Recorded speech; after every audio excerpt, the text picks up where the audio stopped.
إن الحمد لله نحمده ونستعينه ونستغفره ونعوذ بالله من شرور أنفسنا ومن سيئات أعمالنا من يهده الله فلا مضل له ومن يضلل فلا هادي له وأشهد أن لا إله إلا الله وحده لا شريك له وأشهد أن محمدا عبده ورسوله أما بعد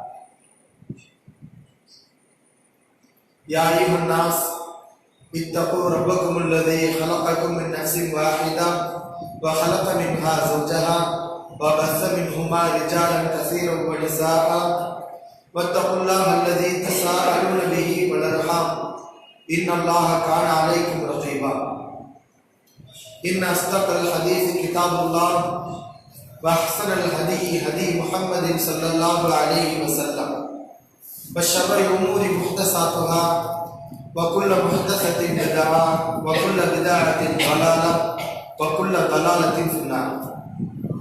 பேரன்பிற்கும் பெருமதிப்பிற்கும் உரிய எல்லாம் வல்ல அல்லாஹ்வின் நல்லடியார்களே, வல்ல ரஹ்மானின் வற்றாப்பெருகளே, நம் உயிரினும் மேலான இறை தூதர் முஹம்மது நபி ஸல்லல்லாஹு அலைஹி வஸல்லம் அவர்கள் மீதும் அவர்களுடைய குடும்பத்தார்கள், தோழர்கள், தோழியர்கள் மற்றும் அல்லாஹ்வை நம்பிக்கை கொண்ட அனைத்து இறை நம்பிக்கையாளர்கள், குறிப்பாக மகரிப் தொழுகையை நிறைவேற்றிய பின் அல்லாஹ்வுடைய ஆலயத்திலே அமர்ந்து அவனுடைய மார்க்கத்தை அறிந்து கொள்ள வேண்டும் என்ற நல்லெண்ணத்தில் இங்கே சங்கமித்திருக்கின்ற நம் அனைவர்கள் மீதும் என்றென்றும் உண்டாவதாக.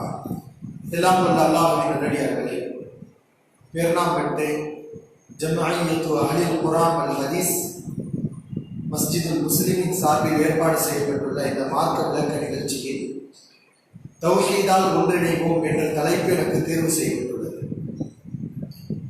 உண்மையில் இந்த தலைப்பு இன்றைய காலகட்டத்தில் மிகவும் தேவையான ஒரு தலைப்பு.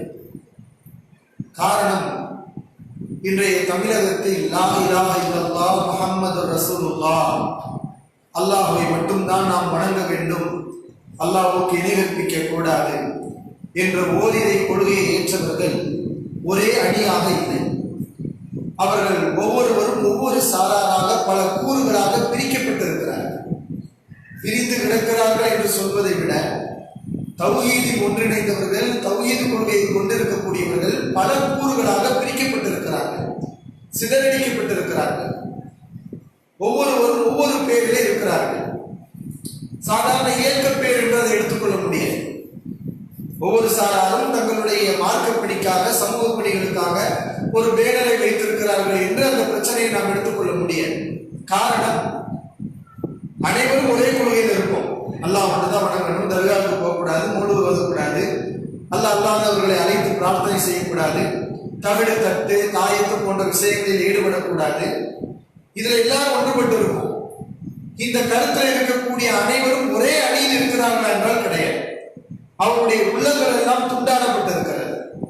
ஒரு சாரார் இன்னொரு சாராரை பார்த்து நீ தௌஹீத்வாதி இல்லைன்னு சொல்றது, இவங்க மற்றொரு சாராரை பார்த்து அவர் தௌஹீத்வாதி இல்லைன்னு சொல்றது.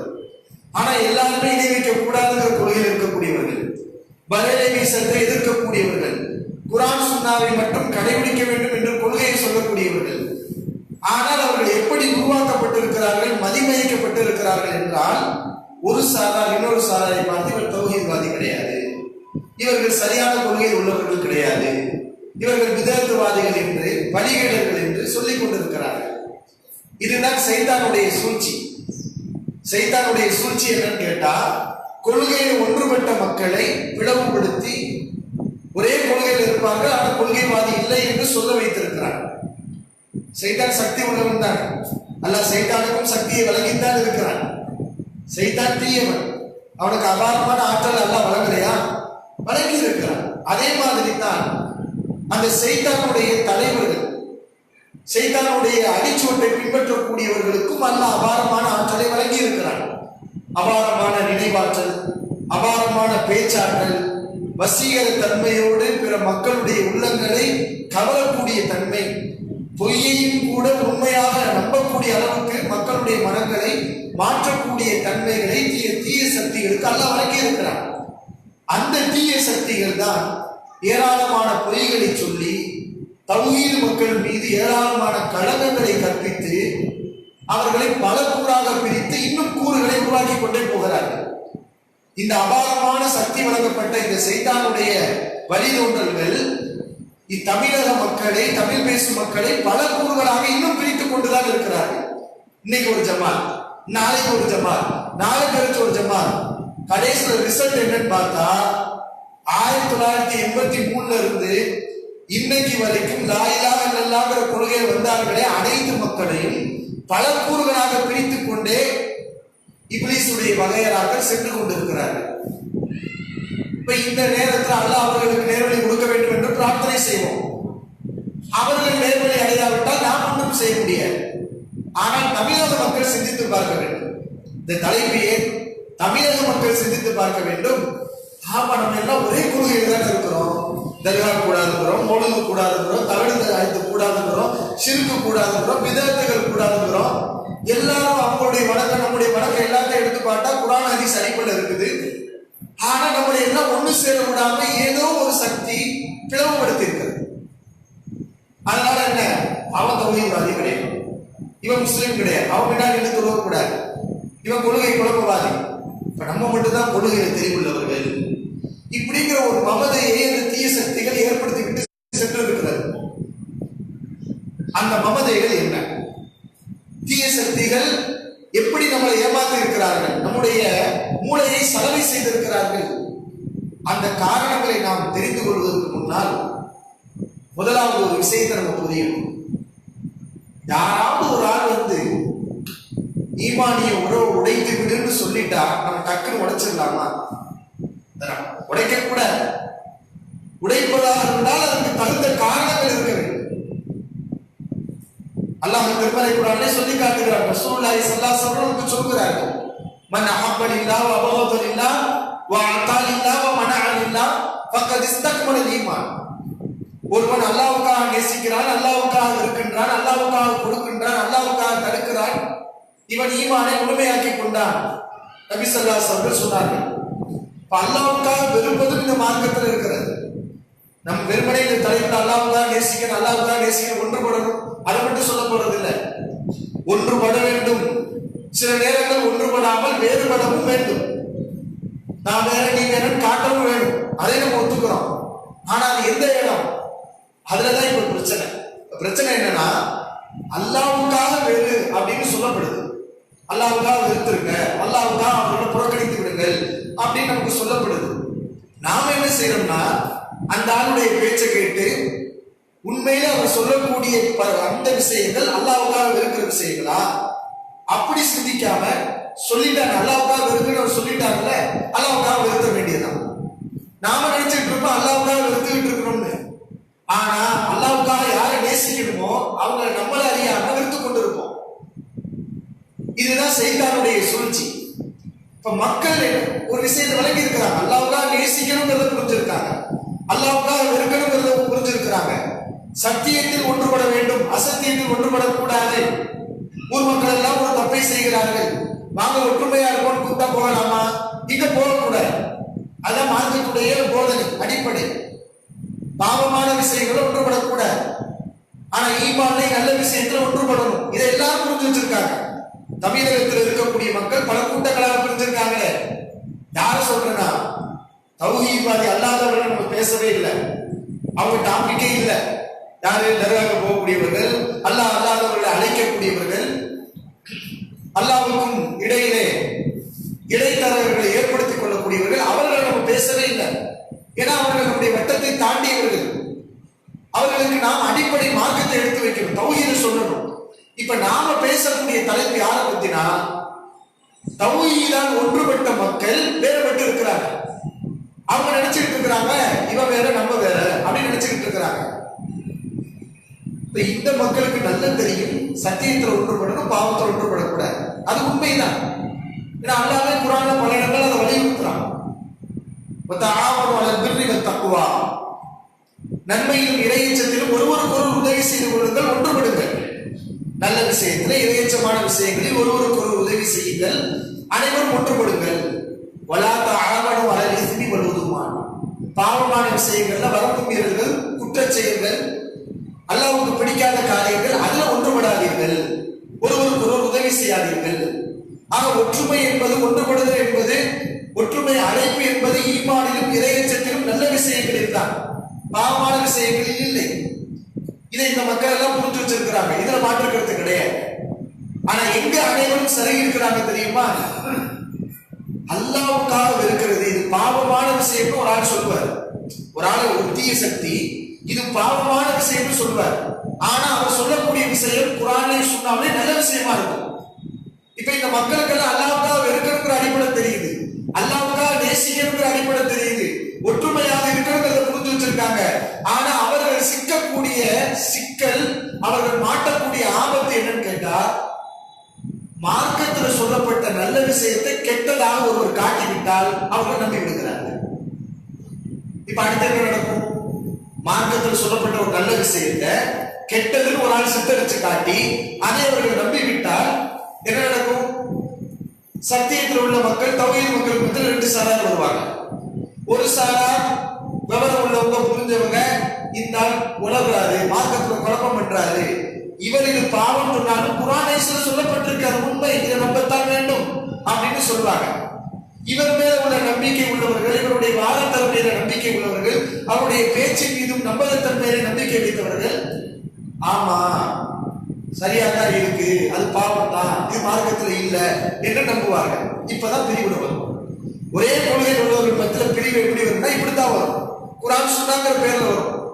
அவங்க சொல்லுவாங்க குர்ஆன் சுன்னாங்கிற பேர்ல பல குழப்பங்களை செய்வார்கள். இப்படித்தான் நாம் துண்டாடப்பட்டு இருக்கிறோம்.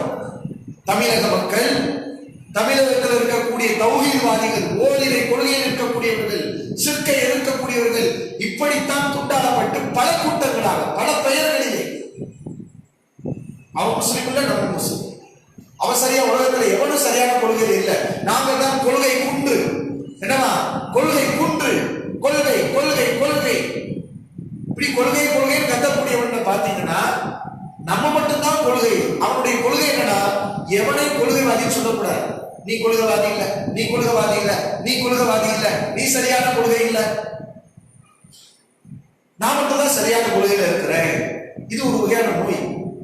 சில பேருக்கு என்னன்னா அந்த பாக்கியங்கள் தனக்கு மட்டும் இருக்குன்னு நினைப்பாங்க, அடுத்த ஆள்கிட்ட இருக்கக்கூடாதுன்னு நினைப்பாங்க. அந்த மாதிரி நோய் உள்ளவர்கள் தௌஹீத் மக்களையே கொள்கைவாதி கிடையாது, கொள்கைவாதி கிடையாதுன்னு பேசி தங்களை மட்டுமே கொள்கைவாதியாக நினைத்துக் கொண்டிருக்கிறார்கள். அப்படி அவர்கள் வசீகரம் செய்யப்பட்டிருக்கிறார்கள், மூளைச்சலவை செய்யப்பட்டிருக்கிறார்கள். உண்மை அதுதான். நீங்கள் ஏற்றாலும் சரி மறுத்தாலும் சரி உண்மை இதுதான். அப்ப நாம ஒரு விஷயத்தை புரியணும், அந்த விஷயத்தை நம்ம மறு ஆய்வு செய்யணும். என்னென்ன காரணங்களால் ஓரிரை கொள்கை மக்கள் பிளவுபடுத்தப்பட்டிருக்கிறார்கள், அதற்கு என்னென்ன காரணங்களை சொல்லி நம்மை பிளவுபடுத்தி இருக்கிறது இந்த தீய சக்தி அப்படின்றத நம்ம சிந்திச்சு பார்க்கணும். முதலாவது நம்ம சிந்திக்க வேண்டிய விஷயம், இது சாதாரண விஷயம் கிடையாது. தௌஹீத் மக்களே இவர்கள் அதை நம்புறாங்க, இவங்க முஸ்லிம், இவங்க இப்படி சொல்றாங்க, அது முஸ்லிம், இவங்க இந்த மாதிரி ஹதீஸை நம்புறாங்க, அதனால இவங்க வழிகேடர்கள் இப்படின்னு யாராவது சொன்னா டக்குன்னு நம்ம நம்பலாமா? இது சாதாரண விஷயமா? அறுக்கிறது, கத்தி எடுத்து அறுக்கிற பேட்டு, ஒரு ஆள் கத்தி எடுத்து கொடுக்குற, வெட்டிட்டு வாங்குற, டக்குன்னு போய் ஏதாவது வெட்டிட்டு வருவோமா? நாம பார்ப்போம், கத்தி யாரையாவது வெட்டிடக்கூடாது, பழத்தை வெட்டுறோமா, கையை வெட்டுறோமா, அல்லது விஷத்தை வெட்டுறோமா, அல்லது ஒரு பாவமும் செய்யாத நல்ல மனிதர்களை குத்தி கிழித்து விடுகிறோமா? இதெல்லாம் பார்க்கறவங்க அறிவாளி. நமக்கு நம்பிக்கைக்குரிய ஆள் சொல்றாரு, கத்தியை கொடுத்துட்டாரு, வெட்ட சொல்றாரு, போய் வெட்டிட்டு வருவோம்னு சொன்னா மூளையை அழகு வைத்தவன் தான் இது மாதிரியான செயல்களில் ஈடுபடுவாங்க. இன்னைக்கு இந்த மாதிரி காரியத்துலதான் தமிழக மக்கள் பல பேர் வெட்டிக்கிட்டு இருக்கிறாங்க, வெட்டி குத்தி கிழிச்சுக்கிட்டு இருக்கிறாங்க. ஓரிரை கொள்கைவாதிகள் அனைவரும் சிறுக்கை ஆபத்து என்று புரிந்தவர்கள், அவர்களுக்கு மத்தியிலே பல பிளவுகள், தேவையில்லாத விஷயங்களை சொல்றார், தேவையில்லாத விஷயங்களை சொல்லி பிளவுகளை ஏற்படுத்தி இருக்கிறார். அல்லாஹ் பாதுகாக்கணும். அப்ப இது சாதாரண விஷயம். முதல் இந்த விஷயத்துடைய பெருமதி உணருங்க. இந்த விஷயம் ஓரிரை கொள்கையில் இருக்கக்கூடியவர்கள், தௌஹீதால் ஒன்றிணைந்தவர்களை டக்கு வழிகேடர்கள் சொல்றது சாதாரண என்றாது. அது எப்படிப்பட்ட விஷயம்? மார்க்கத்துல ஒரு துணிவு, ஒரு பயம் இல்லை. மதரசாவில் ஒழுங்கா படிக்கிறது கிடையாது, அரைமுறையா படிச்சுட்டு வந்து அல்லது படிக்காம இருந்துட்டு இன்னைக்கு வந்து அல்லது கொள்கை கொள்கைன்னு பேசுறது எல்லாம் என்ன சொல்லுவோம்ல, ஒழுங்கா மருத்துவம் படிக்காம ஆபரேஷன் செய்ய போனா டாக்டர் என்ன செய்வான்? மருத்துவமா செய்வான்? கொலைதானே பண்ணுவான். இன்னைக்கு அந்த கொலையை தான் செய்து கொண்டிருக்கிறார். அல்லாஹ் பாதுகாக்க வேண்டும். அன்பான சகோதரர்களே, முதல் இந்த விஷயம் எப்படிப்பட்ட விஷயம்? சாதாரண விஷயமா? நபி ஸல்லல்லாஹு அலைஹி வஸல்லம் சொன்னார்கள், இந்த ஈமானிய உறவு என்பது நம்ம அல்லாஹ்வுடைய உறவை நம்ம கவனிக்கிறது. ஓரிரை கொள்கையில் இணைந்தவர்களை முஸ்லீமா பார்க்கிறது, சகோதரர்களா பார்க்கிறது, அவர்களோட ஒட்டி உறவாடுவது, இதெல்லாம் எதனுடைய அடையாளம்? நம்ம அல்லாஹ்வை நேசிக்கிறோமா? அப்ப இவங்ககிட்ட எப்படி நம்ம நடப்போம்? நீங்க அல்லாஹ்வை நேசிக்கக்கூடியவர்களாக இருந்தா ஒரே கொள்கையில் இருக்கக்கூடிய மக்களை நேசிக்கணும், அவங்களோட பழகணும், சலாம் சொல்லணும், உறவை தொடர வேண்டும், அவர்களை முஸ்லீமாக அங்கீகரிக்க வேண்டும். ஒரு முஸ்லீமை காஃபிர் என்று டக்கென்று முத்திரை குத்தக்கூடாது, அவனை வழிகேடு என்று சொல்லக்கூடாது, மார்க்கத்தில் பிளவு ஏற்படுத்தக்கூடாது. இந்த மார்க்கத்தை அல்லாஹ் எப்படி அமைச்சிருக்கிறான்னா, எல்லாரும் அல்லாஹ்வை வணங்குங்க மட்டும் இந்த மார்க்கத்தில் சொல்லப்படல. எல்லாரும் அல்லாஹ் வணங்குங்க அப்படிங்கிற ஏகத்துவ கொள்கை அல்லாஹ் சொல்லி இருக்கிறான். அல்லாஹ்வை எப்படி வணங்கணும் வழிகாட்டி இருக்கிறாங்களா? எல்லாரும் ஒன்னா சேர்ந்து வணங்குங்க. அல்லாஹ் மட்டும்தான் வணங்கணும், தௌஹீத் வேணும், அல்லாஹ் தவிர யாரையும் வணங்க கூடாது. இது அல்லாஹ் சொல்றான். இதை மட்டும் தான் சொன்னானா? ரப்புல் ஆலமீன் அனைவரும் ஒன்னா சேர்ந்து வணங்குங்க. ஆளுக்காக ஒரு கூட்டம், நீ ஒரு பக்கம் அல்லாஹ் வணங்குறது, நீ ஒரு பக்கம் அல்லாஹ் வணங்குறது, நீ இவன முஸ்லீம் இல்லைங்கிறது, அவன் ஒன்றும் முஸ்லீம் இல்லை, இப்படி நீ அல்லாஹ் வணங்காது. அல்லாஹ் இப்படித்தான் அழைப்பு விடுறான். தௌஹீதான ஒன்றிணைய மக்கள் அல்லாஹ் இப்படித்தான் அழைக்கிறான். எல்லாரும் ஒரே கொள்கையில் இருக்கிறீங்க, எதுக்கு இத்தனை கூட்டம், எதுக்கு இத்தனை பிரிவினை, ஏன் அடிச்சுட்டு சாகுறீங்க? உங்களுக்கு மத்தியில் நாயாக நல்லா இருக்கப்பா, ஏப்பா ஒண்ணு சேராம இருக்கிறீங்க? ஒரு மனுஷன் ஒண்ணு சேராம இருக்கிறதுனா அதுக்கு காரணம் இருக்குது. இப்போ முஸ்லீம் அல்லாதவங்க இருக்காங்கல்ல, அவங்களாம் பார்த்தீங்கன்னா ஒற்றுமையுடைய அருமை உங்களுக்கு நல்லா தெரியும். ஒன்றுபட்டால் ஒன்று வாழ்வு, யூனியன் இஸ் ஸ்ட்ரென்த், ஒற்றுமையை வலிமை, இதெல்லாம் அவங்களுக்கு தெரியும். ஆனா அவங்களால ஒன்றுபட முடியுமா? ஒன்றுபட முடியுமா? ஒன்றுபடணும்னு ஆசை இருக்கும், ஒற்றுமையுடைய பெருமதி தெரியும், ஆனால் அவங்களால் ஒன்றுபட முடியாது. ஏன் ஒன்றுபட முடியாது? அவர்களை ஒன்றிணைக்கக்கூடிய ஒரு சக்தி இல்லை, ஒரு வலிமை இல்லை, ஒரு பொதுவான கலிமா இல்லை. ஆனா நம்மளை எல்லாம் ஒன்று சேர்க்கக்கூடிய ஒரு சக்தி இருக்குது. என்ன வார்த்தை? அல்லாஹ். அல்லாஹ் என்ற வார்த்தை, லா இலாஹ இல்லல்லாஹ், அல்லாஹ்வை தவிர வணக்கத்துக்குரியவர் யாரும் இல்லை. இந்த கொள்கையை ஒரு மனிதன் சொல்லிவிட்டானா, அவன் எந்த நாட்டுக்காரனா இருந்தாலும், எந்த நிறத்துக்காரனா இருந்தாலும், எந்த மொழி பேசக்கூடியவனா இருந்தாலும், அவன் பணக்காரனா இருந்தாலும், நீ ஏழையா இருந்தாலும், எல்லாரும் ஒன்றுபடணும். இந்த கலிமா ஒன்றுபட வைக்கணும்.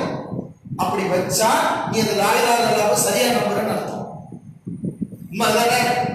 லா இலாஹ இல்லல்லாஹ் சரியா நம்புறன்னு அர்த்தம்.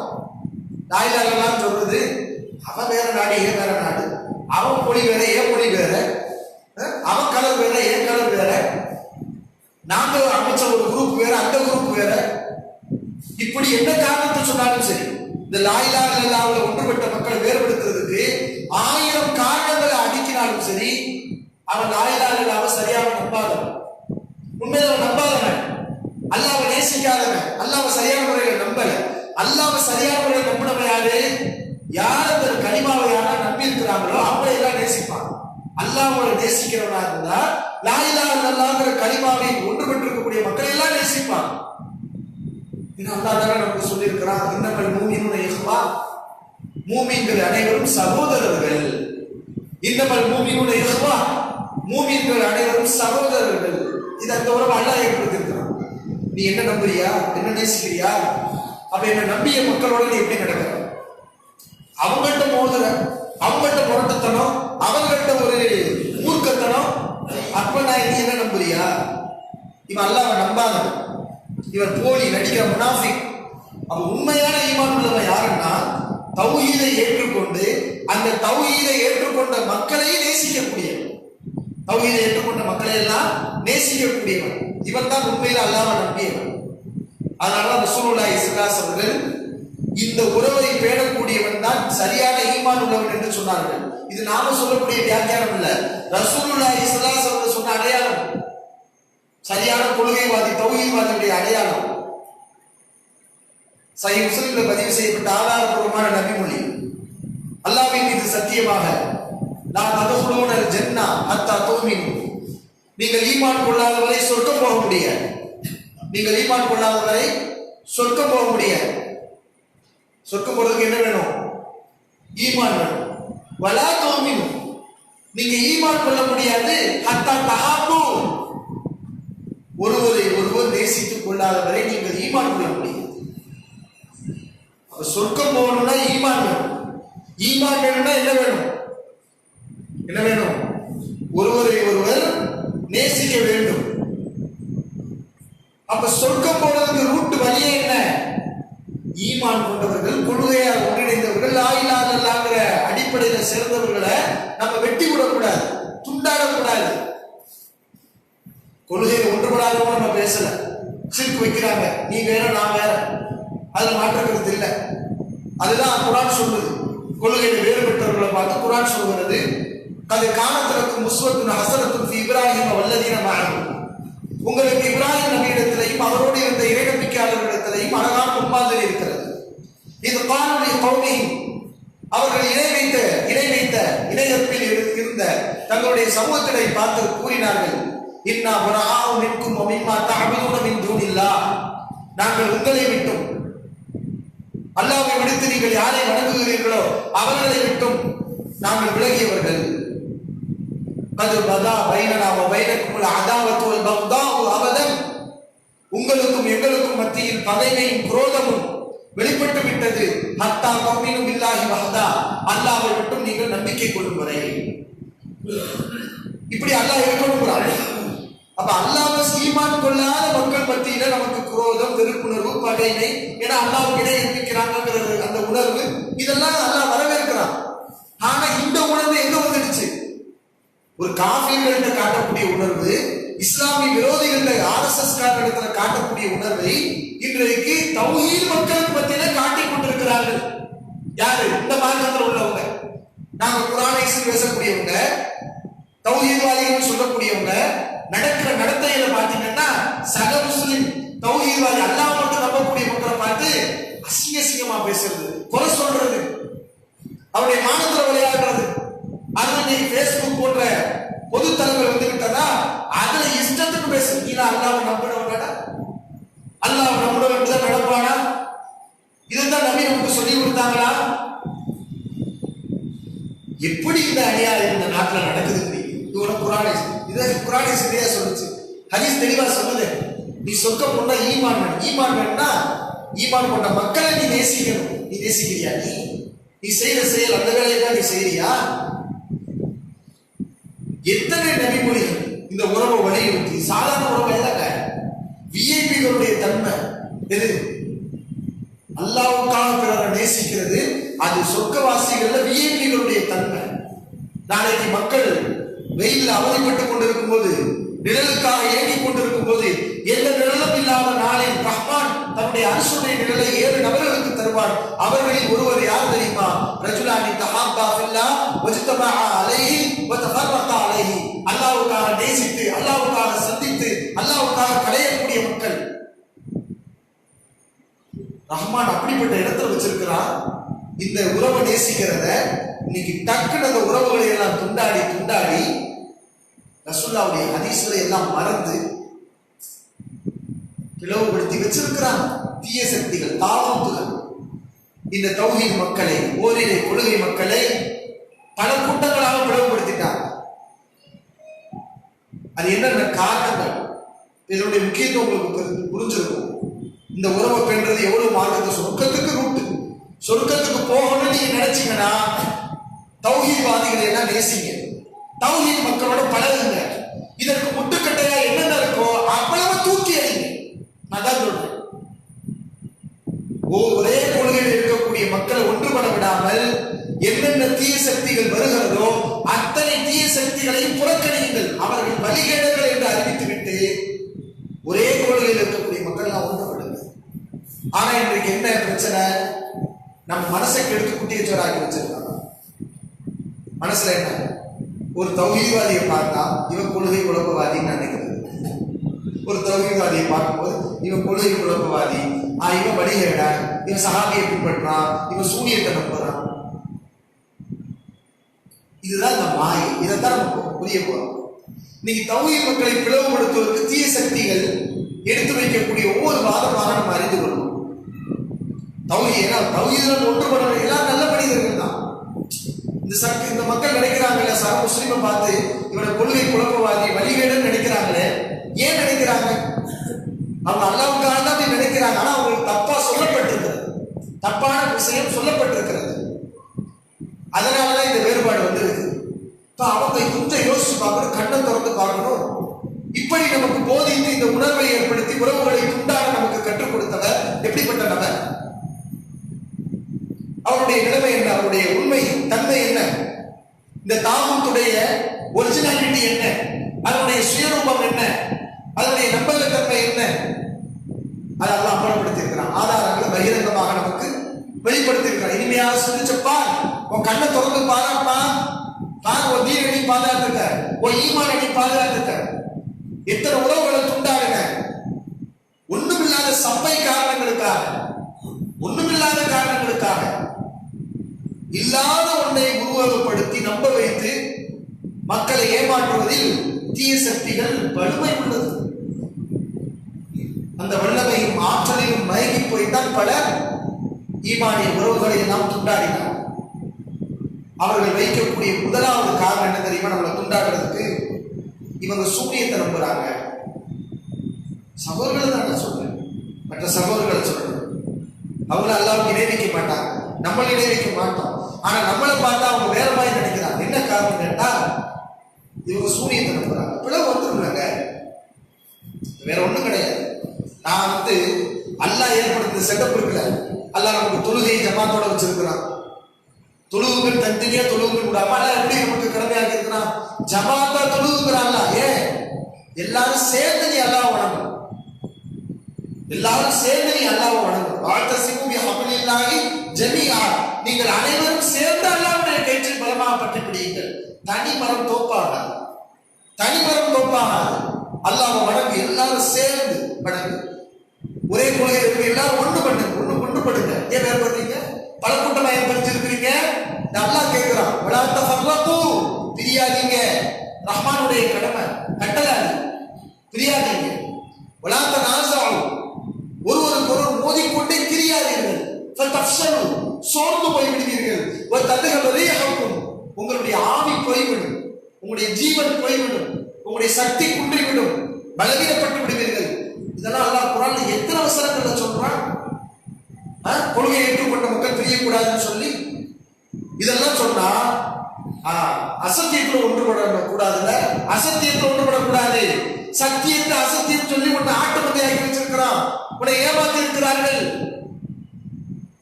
நீ ஏமாத்தலையா? நீ ஏமாற்றப்படலையா? மற்ற விஷயங்கள்ல நீ ஏமாற்றப்பட்டா என்பதை ஒத்துக்கொண்டிருக்கிறாய். மார்க்க விஷயத்தில் நீ ஏமாற்றப்பட்டிருக்க மாட்டாயா? சூரிய விஷயத்துல, ஹதீஸ்கள் மறுக்கிற விஷயத்துல நீ ஏமாற்றப்பட்டிருக்க மாட்டாயா? ஒரு உண்மை தெளிவாகிவிட்டதை நீ ஏமாற்றப்பட்டா என்பது. ஏமாற்றப்பட்ட அப்பாவி சகோதரர்களை உங்களை பார்த்து கேட்கிறேன், நீங்கள் ஏன் ஹதீஸ்கள் விஷயத்தில் ஏமாற்றப்பட்டிருக்க மாட்டீர்கள்? உலக விஷயத்தில் ஏமாற்றப்பட்டோம், தனிப்பட்ட விஷயத்தில் ஏமாற்றப்பட்டோம்னு சொல்றீங்க. மார்க்க விஷயத்தில் நம்ம ஏமாற்றப்பட்டிருக்க மாட்டீங்களா? உங்களை அவர் ஏமாத்திருக்க மாட்டாரா? கொஞ்சம் சிந்திச்சு பாருங்க. அப்ப அல்லாஹ் என்ன சொல்றான்? வலா தகுனு கல்லதீன தஃபர்ரகு வஹ்தலஃபு மின் பஅதி மா ஜாஅஹுல் பையினாத். தெளிவான சான்றுகள் வந்த பிறகு, ஆதாரங்கள் தெளிவான பிறகு பல கூட்டங்களாக பிரிந்து சிதறி போனார்களே, அந்த யூத நஸ்ராக்களை போல, வேதக்காரர்களை போல் நீங்கள் ஆகிவிடாதீர்கள். ரஹ்மான் எச்சரிக்கை செய்கிறானே, சான்றுகள் வந்த பிறகு பல கூட்டங்களாக பிரியாதீங்கன்னு சொல்லி. இன்னைக்கு சான்றுகள் வந்த பிறகுதான் தமிழகத்தில் தௌஹீத்வாதிகள் பிரிக்கப்பட்டிருக்கிறார்கள். அதை எப்படி நான் சொல்லுவேன்? அவங்க நினைச்சுக்கிட்டு இருக்கிறாங்க நம்ம ஆதாரத்தோட பிரிஞ்சு கிடக்கிறோம். இல்ல, நீங்க ஆதாரத்தோட பிரியல, சத்தியத்துக்காக பிரியல, அசத்தியத்துக்காக சத்தியம் என்று உங்களுக்கு சாயம் பூசப்பட்டு பிரிக்கப்பட்டு இருக்கிறீர்கள். உண்மை அதை பிடிக்கும் போது நீங்க அல்லாஹ் சொல்றான், நீங்க பிரிஞ்சிடாதீங்க. வேலைக்காரர்கள் மாதிரி ஆதாரம் கிடைச்ச பிறகு அவங்க எல்லை மீறி யோசிச்சாங்க. பகியம் பைனம், ஆதாரங்கள் இல்மு வந்த பிறகு, இல்முனா என்ன? குர்ஆன் சொன்னாங்க, இல்மு குர்ஆனும் ஹதீஸும் வந்த பிறகு அதுல வரம்பு கடந்து போனாங்க, எல்லை கடந்தாங்க. இந்த எல்லை மீறல் தான் காரணம், பிரிவினைக்கு காரணம். ரஹ்மான் சொல்லிட்டான். உண்மையிலே இல்லை, தமிழகத்தில் தொகுதி மக்கள் பிரிந்து கிடப்பதற்கு காரணமும் இவர்களுடைய வரம்பு மீறல் தான். ஆதாரங்களுக்கு எதிராக வரம்பு மீறல். உதாரணமா நான் உங்களுக்கு சொல்றேன், வேற ஒண்ணும் இல்லை. இப்ப இங்க வந்திருக்கக்கூடிய எல்லா மக்களும் அல்லாஹ் வணங்கக்கூடிய மக்கள் தானே? உதாரணத்துக்கு இங்க உள்ள மக்கள் எடுத்துக்கிறோம், எல்லாரும் அல்லாஹ் மட்டும் தான் வணங்குறோம், எல்லாரும் கொள்கைவாதிகள் தான், தௌஹீத்வாதிகள். இப்ப என்னையும் நான் அல்லாஹ் பாதுகாக்கணும். ஒரு உதாரணத்துக்கு நான் சொல்றேன். இப்ப எல்லாரும் நீங்க ஜின்களை நம்புறீங்களா இல்லையா? ஜின்கள் ஒரு படைப்பு இருக்கு, நம்புறீங்களா இல்லையா? நம்புறீங்க. இப்ப நான் வர்றேன் வந்து ஜின்கள் ஒரு படைப்புலாம் கிடையாது. யாரா ஜின்ன பார்த்துக்கிறோமா? காட்டு ஜின்னு இல்லைங்கப்பா, கண்ணில் காட்டு. யாரா பார்த்துக்கிறோமா? அது ஏதோ தீய சக்தி. ஜின்னுக்கு அந்த அர்த்தம் இருக்கு, இந்த அர்த்தம் இருக்குன்னு சொல்லி ஏதாவது பிசினஸ் எங்கேயாவது ஓரஞ்சாரமா கிடக்கும்ல, 2-3 அர்த்தத்தை கொண்டு வந்து அரை மணி நேரம் உங்களுக்கு பயானம் பண்ணி சொல்லிட்டேன். அப்ப ஜின்னு இருக்குன்னு நம்பினா அது மூட நம்பிக்கை. அது என்னது? மூட நம்பிக்கை அப்படின்னு சொல்லியாச்சு. இப்ப என் பேச்சை கேட்டு, என்னுடைய வசீகர பேச்சை கேட்டு நீங்க நம்பிட்டீங்கன்னா நான் இதுக்கு என்ன செய்யறேன்? பல குர்ஆன் வசனங்கள் ஹதீஸ்லாம் காட்டுறது. ஏன்னா அப்படி சொல்லக்கூடிய சாரா இருக்கிறாங்க இஸ்லாமிய போர்வையில, இஸ்லாமிய சமூகத்துல ஜின்னு இல்லைன்னு சொல்லக்கூடிய சாரா இருக்கிறாங்க. அவங்களும் நிறைய ஆதாரங்களை காட்டுறாங்க. காலியாதையும் கொண்டவர்கள். இப்படி நான் பேசிட்டா என்ன நடக்கும்? இதுவரைக்கும் ஒன்றுபட்ட மக்கள் இப்ப எத்தனை சாரார பிரிவாங்க? 2 சாரார பிரிவாங்க. ஒரு சாரார் யாரு? ஆஹா, இவர் ஆபத்தான கருத்தை சொல்றாரு, அல்லாஹ் சொல்லியிருக்காரு ஜின்னு இருக்குன்னு சொல்லி நபி சொல்லியிருக்காங்கன்னு இதை நம்புவோம், இவர் வழிகட்ட கருத்தை சொல்றாரு. ஒரு சாரார் பிரிவாங்க. இன்னொரு சாரார் என்ன? இவ்வளவு காலம் நம்ம தப்பா சொல்லியிருக்கிறோமோ, இவ்வளவு காலம் மூட நம்பிக்கையில நம்ம நம்ப வச்சிருக்கிறாங்க, நீங்களாம் மூட நம்பிக்கை உள்ளவர்கள், வழிகேடர்கள், ஜின்ன நம்புறீங்க, நீங்களா எதை நம்புறீங்க? ஜின்ன நம்புறீங்க அப்படின்னு சொல்லி இப்படி ஒரு சார். இப்ப கொள்கையில ஒன்றுபட்டு இருந்த மக்கள் ஒரு வினாடி எப்படி பிரிச்சுட்டாங்க? 2 துண்டா பிரிச்சுட்டாங்க. பிரிக்கிறது இப்படித்தான் வரும். எப்படி வராது? கொள்கையில ஒன்றுபட்டு இருக்கோம்ல, நம்ம 2 கூட்டமா பிரிச்சிருவோம்னு எவரும் சொல்ல மாட்டான். பிரிவினைவாதிகள் இப்படித்தான் மார்க்கத்தில் ஏதாவது ஒரு விஷயத்தை எடுத்துக்கிட்டு கொள்கை குழப்பமாக காட்டி பிரிச்சு விட்டுருவான். இது மாதிரி பல விஷயங்கள் அல்லாஹ்வுடைய சிஃபத்தில் ஒருத்தன் கை வச்சா அல்லாஹ் பார்க்கறான் கேட்கறான் குர்ஆன்ல வருது, அப்படி நம்பாத. பார்க்கறான் கேட்கறான் நம்பாத. அப்ப என்ன? பார்க்கறாங்க அது வேற அர்த்தம், கேட்கறாங்க வேற அர்த்தம். அல்லாஹ் கை கால் குர்ஆன்ல வருது, அங்க கை கால் அர்த்தம் கிடையாது, கண்காணிப்பு அர்த்தம். இப்படி ஒரு ஃபித்னாவை பண்றது. அப்ப ஒரு சார் என்ன செய்வாங்க? இந்த மாதிரி வாயடிக்கிறவங்க இங்க வைக்காது, அல்லாஹ்வுக்கு தெரியும்ல, அல்லாஹ்வுடைய கைனா அல்லாஹ்வுடைய கைதான், நீ என்ன விளக்கம் கொடுக்கிற, விளக்கத்தை கொண்டு போ அப்படின்னு ஒரு சாரார் சொல்லுவாங்க, சத்தியத்தில் உள்ளவர்கள். இன்னொரு சாரார் என்ன? அது எப்படி? நமக்கு கை இருக்கு, அல்லாஹ்வுக்கு கை இருக்குன்னா அல்லாஹ் நம்மளோட ஒண்ணு மாதிரி வந்துருமே, அப்ப அல்லாஹ்வுக்கு இணை வைக்கக்கூடிய கருத்து இது. இப்படி எல்லாம் மீறி யோசிச்சு ஒரு சாரார் முடியுமா? அப்ப இந்த சாரார் அல்லாஹ்வுக்கு கை இருக்கு கால் இருக்கு நம்பக்கூடிய சாரார் என்ன சொல்லுவான்? முஸ்லிக்குமா? என்ன சொல்லுவான்? முஸ்லிக்கு. ஏன்னா அல்லாஹ்வுக்கு கை இருக்கு, அல்லாஹ்வுக்கு கை இருக்கு நானா சொல்றேன், அல்லாஹ் சொல்லி இருக்கிறான், அல்லாஹ் சொல்ற, அல்லாஹ் அந்த அர்த்தத்தை சொல்லல, அது வேற முடிஞ்சு போச்சு. கொள்கையில் ஒன்று பெற்றவர்கள் இவன் அவன் காப்பிடுறது இப்ப சொல்லும்போது இவங்க என்ன செய்வாங்க? வழிகளை சொல்லுவாங்க. அதே மாதிரி தான் சொல்றோம். இது மாதிரி ஏற்படுத்தப்பட்ட குழப்பம் தான், நல்லா விளங்கிக்கோங்க, இந்த சூனியங்கிற குழப்பம். தீய சக்தி தமிழக மக்களை, தௌஹீத் மக்களை பிளவுபடுத்துவதற்காக ஏற்படுத்துற குழப்பம் தான் இந்த சூனியங்கிற குழப்பம். சூனியத்தை நம்புறாங்க, சூனியத்தை நம்புறாங்க. யார் சூனியத்தை நம்புறாங்க? சூனியம் குறித்து அல்லாஹ்வும் அல்லாஹ்வுடைய ரசூல் ஒரு விஷயத்தை சொன்னா நம்புறோம், நம்புவோம். நீ 1000 அவதூறு சொல்றதான தொழில், அதுதான் டெக்னிக். எப்படி வார்த்தை ஜாலத்தை காட்டி அவதூறுகள் சொல்லி நல்லவர்களை அசிங்கப்படுத்த முடியுமோ, தனக்கு ஒத்து வராதவர்களை எல்லாம் அழிக்க முடியுமோ, அசிங்கமாக காட்ட முடியுமோ, அது ஒண்ணுதான் ஒரே கொள்கை. நாத்திகம், ஈமான் கிடையாது, தொப்பி போட்ட நாத்திகம். அல்லாஹ் பாதுகாக்கும். அப்ப சூனியத்தை நம்புறாங்க, சூனியக்காரனாக நம்ம சூனியக்காரனாக ஆக்கி யாராவது சூனியம் செய்யணுமா? சூனியக்காரனை போகணுங்கிறோமா? சூனியத்தை எடுக்க போகணுங்கிறோமா? இல்ல. அல்லாஹ்வுடைய ரசூல் சூனியத்தை பத்தி ஒரு விஷயத்தை சொன்னா நம்புகிறோம், நம்பு, அதனால ஈமான். சூனியம் வந்துட்டா அல்லாஹ் ரசூல் சொன்னா நம்ப கூடாதோ? மறுக்கணுமா? பாயடிக்கணுமா? சூனியத்தை நம்புறோம். அல்லாஹ் குர்ஆன்ல சொல்றான், 102 வசனத்தை எடுத்து பாருங்க. அது விரிவாக விளக்கப்பட வேண்டிய டாபிக். நான் அந்த விரிவான விளக்கங்கள் உள் விவகாரங்களுக்குள் நான் செல்ல விரும்பவில்லை. ஏன்னா அதுக்குள்ள போன இந்த நேரம் வைத்தார். நமக்கு ஏற்படுத்தப்பட்ட முட்டுக்கட்டைகளை நான் சொல்லி நீங்க சிந்திங்க நான் சொல்றேன்.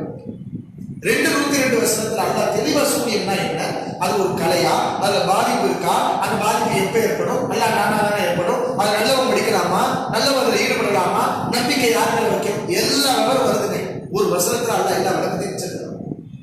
இவங்களும் இந்த தீய சக்திகளும் அந்த 2:102 வசனத்தை வச்சுட்டா சூனியம் இருக்கு, அல்லாஹ் நானா பாதிப்பு ஏற்படும் ஒரு காலத்துல சொல்லி கொண்டு இருந்தார்கள். காலம் செல்ல செல்ல மனோ இச்சை கூட கூட தனக்கு பின்னால் பெருமண்ட கூட்டம் இருக்கிறது என்ற மமதை வந்தவுடன் தான் எதை சொன்னாலும் அதை நம்பி விடுவார்கள். அறிவுபூர்வமாக பேசுவது மட்டுமே மார்க்கம், வாயாடித்தனமும் தர்க்கவியலும் தான் மார்க்கம் என்ற ஒரு விஷயத்தை மனதிலே பதிய வைத்த பிறகு சூனியம் இல்லை. ஹதீஸ் இல்லையா, சூனியம் இருக்கு, எத்தனை நபிமொழி இருக்கு புகாரி முஸ்லிம்ல. சூனியம் இருக்கா இல்லையா, அது அல்லாஹ் வேணா பாதிப்பு ஏற்படுமா ஏற்படாதா, எனக்கு ஆர்கியூமெண்ட் வேணாம், தர்க்கம் வேண்டாம், குர்ஆன் என்ன சொல்லுது, ஹதீஸ் சொல்லுது, இதை பார்த்துட்டா சப்ஜெக்ட் ஓவர். ஆனா என்ன, குர்ஆன் ஹதீஸ் பேர்ல தான் சூனியம் என்பது இல்லை, அதுல பாதிப்பே இல்லை என்ற கருத்து சொல்லப்பட்டது. இப்ப ஆட்டோமேட்டிக்கா என்ன நடக்கும், எல்லாரும் ஒன்னாதான் இருந்தோம், இந்த தீய சக்தியும் தௌஹீத்வாதிகள் எல்லாருமே ஒரே கொள்கையில தான் இருந்தோம். ஆனா இப்ப சூனியத்தை கையில் எடுத்து இதை மறுக்கணும், அந்த ஹதீஸ் வந்து பொய், புகார்ல இருந்தாலும் பொய், சையா லைசா இருந்தாலும் பொய். அப்ப 2:102 வசனம் அதுக்கு இன்னைக்கு ஒரு விளக்கம். சூனியத்துல பாதிப்பு இருக்குன்னு அர்த்தம் வந்துடக்கூடாதா, இல்ல அது 2:102 வசனத்துல சூனியத்துல பாதிப்பு இருக்குங்கிற அர்த்தம் வந்துடக்கூடாதா. அதுக்கு என்ன செய்ய, முதல் அந்த வசனத்துக்கு ஒரு விளக்கம் சொன்னாங்க. தீய சக்தி விளக்கம் சொன்னது கொஞ்ச நாள் ஆகணும், அதில் நிறைய எதிர்கேள்வி, அது போல சொல்ல முடியல. அப்ப 2வது ஒரு விளக்கம், அதுல நிறைய கேள்வி. அது அல்லாஹ்வுடைய வார்த்தையில நீ எவ்வளவு விளையாடினாலும் உன்னுடைய விஷயத்தை அல்லாஹ் அமல்படுத்தாம இருப்பானா, எடுபட மாட்டேங்குது. அப்ப நீங்க சிந்திச்சு பாருங்க, சும்மா எவனாலும் நம்ப கூடாது. 2:102 வருஷத்துல இந்த சூரியத்தை மறுக்கக்கூடிய சாரா ஆடிய ஆட்டம் என்ன, மாறிய மாற்றம் என்ன, எத்தனை தடவை பெல்ட் அடிச்சா திருப்பி பாருங்க. இன்னைக்கு ஒண்ணு நாளைக்கு ஒண்ணு நாளைக்கு, ஏன் அல்லாஹ் என்ன சொல்லியிருக்கான்னு ஏத்துக்கிட்டேன்னா நீ ஏத்திருப்ப. மனோ இச்சையில இன்னைக்கு ஒண்ணு சொல்றது, எடுபடல நாளைக்கு ஒண்ணு சொல்றது, எடுபடல மறுபடியும் ஒண்ணு சொல்றது. வசனம் தான் கடைசி 5-6 தடவை ஒரு வசனத்தை பெல்ட்டி அடிச்சு இன்னைக்கு வந்து நிக்குது. ஏன் வசனத்துடைய இயல்பா என்ன சொல்ல, அதை நம்பு. நீ யார் விளக்கத்தையும் கேட்காத, அல்லாஹ்வுடைய வசனத்தை குர்ஆன் 2:102 எடுத்து பாரு, நேர நீ படி என்ன சொல்லுது. அல்லது இந்த கருத்து வேறுபாடு இல்லாம அரபு மொழி தெரிஞ்சிருப்பாங்களே, அவங்கள்ட்ட போய் இந்த வசனத்தை படிச்சு காட்டு, உங்களுக்கு அரபு தெரியாதுன்னா அரபு தெரிஞ்சவங்க இந்த வசனத்தை படிச்சு காட்டுன்னு கேள்வி, நேரடியா அந்த வசனத்தை கருத்து என்ன பாரு. அரபையும் படிக்கிறது ஒண்ணும் இல்ல, கண்டவர்கள் சொன்னா அதையெல்லாம் நம்புகிறது. யதார்த்தம் என்ன நடந்தது, என்ன இதனால் தௌஹீத் மக்கள் முஸ்லிம்கள், இதுதான் சூனியத்தை நம்புறாங்க, இவங்களாம் முஸ்லிம்கள், இவங்களை பின்பற்றி தூங்கக்கூடாது, இல்ல ஜின்ன நம்புறாங்க, சைத்தான நம்புறாங்க. நீங்க சைத்தான் இருக்கிறானா இல்லையா சொல்லுங்க, சைத்தான் இருக்கிறானா இல்லையா, இருக்கிறான், நம்புறோம். இப்ப நான் உங்களை பார்த்து இவங்க சைத்தான நம்புறாங்க அப்படின்னா நாம பேசுறாங்க, சைத்தான சைத்தானையா நம்புறாங்க சொல்லுங்க, சைத்தானையா நீங்க நம்புறீங்க, அல்லாஹ் ரசூலை நம்புறீங்க. சைத்தான் இருக்கிறான்னு சொன்னது யாரு, அல்லாஹ் ரசூல் சொல்லி இருக்கிறாங்க. அப்ப இந்த வார்த்தை பிரயோகமே தப்பு. முதல் இந்த வார்த்தை இப்படி சொல்றது இருக்கு, சைத்தான நம்புறாங்கன்னு, இது தப்பு. அம்மா அறியாத மக்கள் என்ன சைத்தான நம்புறான், சைத்தான நம்பத்தான அல்லாஹ் சொல்லி இருக்கிறாங்க. அது எப்படி நம்பணுமோ அப்படி நம்பணும். சைத்தான் சொல்றதெல்லாம் கேட்பேன் நம்பினா அவன் வழி கேட. சைத்தான் டேஞ்சரானவன், அவன்கிட்ட போகக்கூடாது, அவன் சொல்றதை கேட்கக்கூடாது, அவன் இங்கிலீஷ் அல்லாஹ்வுடைய சாபத்துக்கு இப்படி நம்பினா அது சரி. இதுதான் விஷயம். ஜின்னு இருக்கு நம்பிட்டீங்க, ஜின்னு கோஷ்டி, இந்த கூட்டம்லாம் யாரு, ஜின்னு கோஷ்டிங்கிறது. இப்படி சொல்லித்தான இந்த தௌஹீத் மக்கள் எல்லாரும் பிளவுபடுத்துறாங்க. இந்த தீய சக்தி ஜின்னு கோஷ்டி, சூனிய கோஷ்டி மாதிரி ஜின்னு கோஷ்டி. ஜின்னு கோஷ்டியா? தஜ்ஜால் இருக்கிறானா இல்லையா சொல்லுங்க, தஜ்ஜால் வருவானா இல்லையா, வருவான். நம்புறீங்கல்ல, ஹதீஸ்ல இருக்கு. நம்பாத ஒரு கூட்டம் வழிகட்ட கூட்டம் காதியானி, ஹதீஸ்ல இருந்தால் நம்பாத, இந்த மாதிரி வாயை அடிச்சு திரிச்சு வழிகட்ட போச்சு, அதை விட்டுருவோம். இப்ப நம்பிட்டு இருக்கிறோம். இப்ப திடீர்னு எனக்கு மனசுல படுது, தஜ்ஜாலா அவன் செய்யற காரியெல்லாம் ஹதீஸ்ல பாத்தீங்கன்னா அல்லாஹ் செய்யற பல காரியங்களை செய்வான். என்ன செய்வான், ஒரு பூமியை பார்த்து கட்டளை போடுவான், பூமியை உன்னுடைய பொக்கிஷத்தை வெளிப்படுத்து. இவன் சொன்னோடனே செடி கொடிகள்லாம் வெளியே வரும். சொன்ன உடனே அது செடி கொடிகள் வெளிவரும், பொக்கிஷங்கள் வெளிவரும். மலையை பார்த்து சொல்லுவா, மலையே வானமே நீ மலை கொடிக்கு சொல்லுவான், வானம் மலை கொடிக்கும். மலையளவுக்கு இறைச்சி துண்டு இருக்கும், ரொட்டி துண்டு இருக்கும். நதியை கைவசத்துல வச்சிருப்பான். தங்கம் வெள்ளி குவியல் உலகமே அவன் கையில வச்சிருப்பான். ஒரு மனுஷனை சாவடிப்பான், எந்திரிச்சு வாழ்ந்துடுவான், அவன் உயிரோட வருவான். இவ்வளவு விஷயம் வரும். இப்ப நமக்கு வருது, இதெல்லாம் அல்லா செய்யற வேலையில, இதெல்லாம் ஹதீஸ்ல வருது, குர்ஆனுக்கு மாத்தமா இருக்கு. இப்படி அல்லாஹ் செய்யற வேலையை ஒரு தஜ்ஜால் செய்வான், அதை தூக்கி போடுங்க அப்படின்னு ஒரு குழப்பத்தை ஒரு ஆள் செய்யறான். இப்ப புதுசா வந்து சொல்றாங்க தஜ்ஜால் கிடையாது. ஏன்பா கிடையாது? ஹதீஸ்ல இருக்குது, அது குர்ஆனுக்கு பார்த்தோம். ஏன் குர்ஆனுக்கு பார்த்தோம்? ஆனா குர்ஆன்ல தான் அல்லாஹ் சொல்றான், அல்லாஹ் மாதிரி யாருமே இல்லைன்னு சொல்லி. இங்க தஜ்ஜால்ங்கிற ஒரு பொய்யன், ஒரு காஃபிர் அல்லாஹ் செய்யக்கூடிய இவ்வளவு வேலைகளை செய்வானா அப்படின்னு கேட்ட உடனே நம்மளும் புத்தி கேட்டு போய், ஆமா இது சிறுக்காமல இருக்குன்னு போனா இப்ப ஓதிரை கொள்கை மக்களுக்கு பத்தி என்ன நடக்கும்? ஒன்றுபட்ட மக்கள் எப்படி இருப்பாங்க?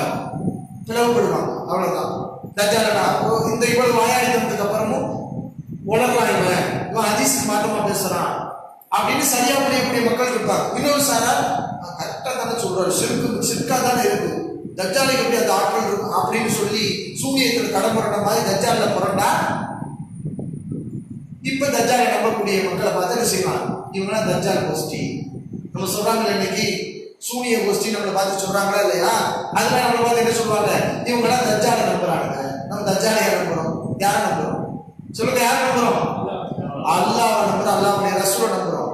தஜ்ஜால் வருவான்னு அல்லாஹ் சொன்னா நம்பித்தாண்டா ஆகணும், அல்லாஹ்வுடைய ரசூல் சொன்னா நம்பித்தான் ஆகணும். அதுக்காக எனக்கு நீ தஜ்ஜாலுடைய கோஷ்டின் பேர் வச்சாலும் பரவாயில்ல, அதே மாதிரி வச்சுக்கோ, நாங்களாம் சூனிய கும்பல்னு வச்சுக்கோ. ஆமா நாங்க சூனிய கும்பல் தான். ரசூலுல்லாஹி ஸல்லல்லாஹு அலைஹி வஸல்லம் சூனியத்துல நம்ம பல விஷயங்கள் நம்ப சொல்லியிருக்கிறாங்க, அதை நாங்க நம்புவோம். அல்லாஹ் ரசூலை நம்புற விஷயத்தை எங்க கொண்டு போய் சேர்க்கிறான்? சூனியக்காரன் போய் சேர்க்கிறான். இதெல்லாம் இந்த தீய சக்தியுடைய வார்த்தை ஜாலங்கள். உண்மை இதுதான். சூனியத்துடைய விளக்கம் தனி. அப்ப சூனிய விஷயத்துல நல்ல புரிஞ்சு கொள்ளணும். அது அல்லாஹ் ரப்பல் ஆலமீன் உலகத்துல எத்தனையோ தீங்குகளை நம்ம கண்ணுக்கு தெரியாம படைச்சிருக்கான். தீங்குகள்ங்கிறது நன்மைகள் அப்படித்தான், தீங்குகளை அப்படித்தான். நமக்கு கண்ணுக்கு தெரியறது இருக்கும், தெரியாதது இருக்கும். அல்லாஹ் ரசூல் சொன்னா நம்பணுமா? நம்பக்கூடாது, நம்பணும். அதனால ஒரு மின்சரிமா ஹலக் அல்லாஹ் என்ன சொல்றான்? அவன் படைத்தவற்றின் தீங்குங்கிறான். ஏன் அல்லாஹ் அப்படி சொல்றான்? அல்லாஹ்வுடைய படைப்புகளை நம்ம படிச்சு அடைஞ்சிட்டோமா? முதல் சொல்லுங்க. நீ அல்லாஹ்வுடைய படைப்புகள் எல்லாத்தையும் பத்தி அறியக்கூடிய அறிவு நமக்கு இருக்குதா? எல்லாத்தையும் நம்ம தெரிஞ்சுட்டோமா? இல்ல. படைப்புகளையே நீ தெரியலையே, படைப்புடைய தீங்குகளை நீ எப்படி தெரிவ? நீ அப்ப அந்த தீங்குகள்ல உனக்கு தெரிஞ்ச தீங்கு இருக்கும், தெரியாத தீங்கு இருக்கும். அதான் உண்மை. அதனால அல்லாஹ் எப்படி கேட்க சொல்றான்? அவன் படைச்ச தீங்கு அனைத்து தீங்குகளுக்கும் பாதுகாப்பு. இவங்களுடைய அளவுகள்ல பாத்தீங்கன்னா தீங்கு என்னவா? கத்தி கம்பு தான் தீங்கு. என்ன? ஒரு மனிதர் இன்னொரு மனிதருக்கு பாதிப்பு ஏற்படுவதால் கத்தியை எடுக்க வேண்டும், கம்பை சொருக வேண்டும், குத்த வேண்டும், அப்போதுதான் பாதிப்பு ஏற்படும். சரி, கத்தி கம்பரை தவிர வேற பாதிப்பு இல்லையா? இல்ல. இருக்கணும்னா செலுத்து. ஈமான போய் பாதிப்பு என் கண்ணுக்கு தெரியுது, பாதிப்பு கத்தி கம்பும் பாதிப்பு. அது அல்லாம அல்லாஹ் உலகத்துல எத்தனை பாதிப்புகளை ஏற்படுத்திருப்பான். டாக்டருக்கு தெரியும் ஒரு நோய் வருது, எதுக்கு வருதுன்னு மருத்துவருக்கு தெரியல, டாக்டருக்கு தெரியல. இது அல்லாஹ்வுடைய குதிரத்தான். அல்லாஹ் அவன் கையில வச்சிருக்கிறான். நன்மை தீமைய நீ நன்மை அனைத்தே அறிஞ்சிட முடியாது, தீமையையும் நீ அறிந்து விட முடியாது. உனக்கு தெரியாத தீமை நிறைய இருக்கு. தெரிஞ்சது 10னா நீ தெரியாதது 1000 லட்சம் இருக்குது, உலகத்திலே இருக்குது. ஆனா இவன் அடிப்படைய போடுறான், தீமை என்பது கத்தி கம்பு தான், அதை தவிர வேற எதுவுமே இல்லை. இது யார் கொள்கை? நாத்திகன். யார் கொள்கை? அல்லாஹ்வை நம்பாதவன் இருக்கிறான்ல, அவன் கொள்கை. அவன் தான் சொல்லுவான் பாதிப்பு என்னன்னு கேட்டா கத்தி கம்புமா, அதை தவிர வேற பாதிப்பு இல்லைம்மா. இப்ப அல்லாஹ்வை நம்புற நாம என்ன சொல்றோம்? அல்லாஹ் எப்படி நம்ப சொல்றான்? மறைமுகமான பாதிப்புகள்லாம் இருக்குது அப்படின்னு சொல்லிட்டு தான் அந்த அத்தியாயத்துல குறிப்பிட்டு மறைமுகமான சில பாதிப்புகளை சொல்றாங்க. அதுல அல்லாஹ் சொல்ற விஷயம் ஒமின் சரி நஃபாதாத்தி ஃபில் உக்த் ஒமின் சரி ஹாசிதின் இதா ஹஸத். இருள் பரவும் ஒமின் சரி ஹாசிதின் இதா வகப். இருள் பரவும் போது ஏற்படும் தீங்கு நபிமொழி விளக்குது. இருள் பரவும் போது என்ன தீங்கு ஏற்படுது? ஜின்களால் பாதிப்பு ஏற்படும் ஹதீஸ், புகார்ல உள்ள ஹதீஸ் சொல்லுது. அப்ப அல்லாஹ் பர்டிகுலரா ஏன் சொல்றான்?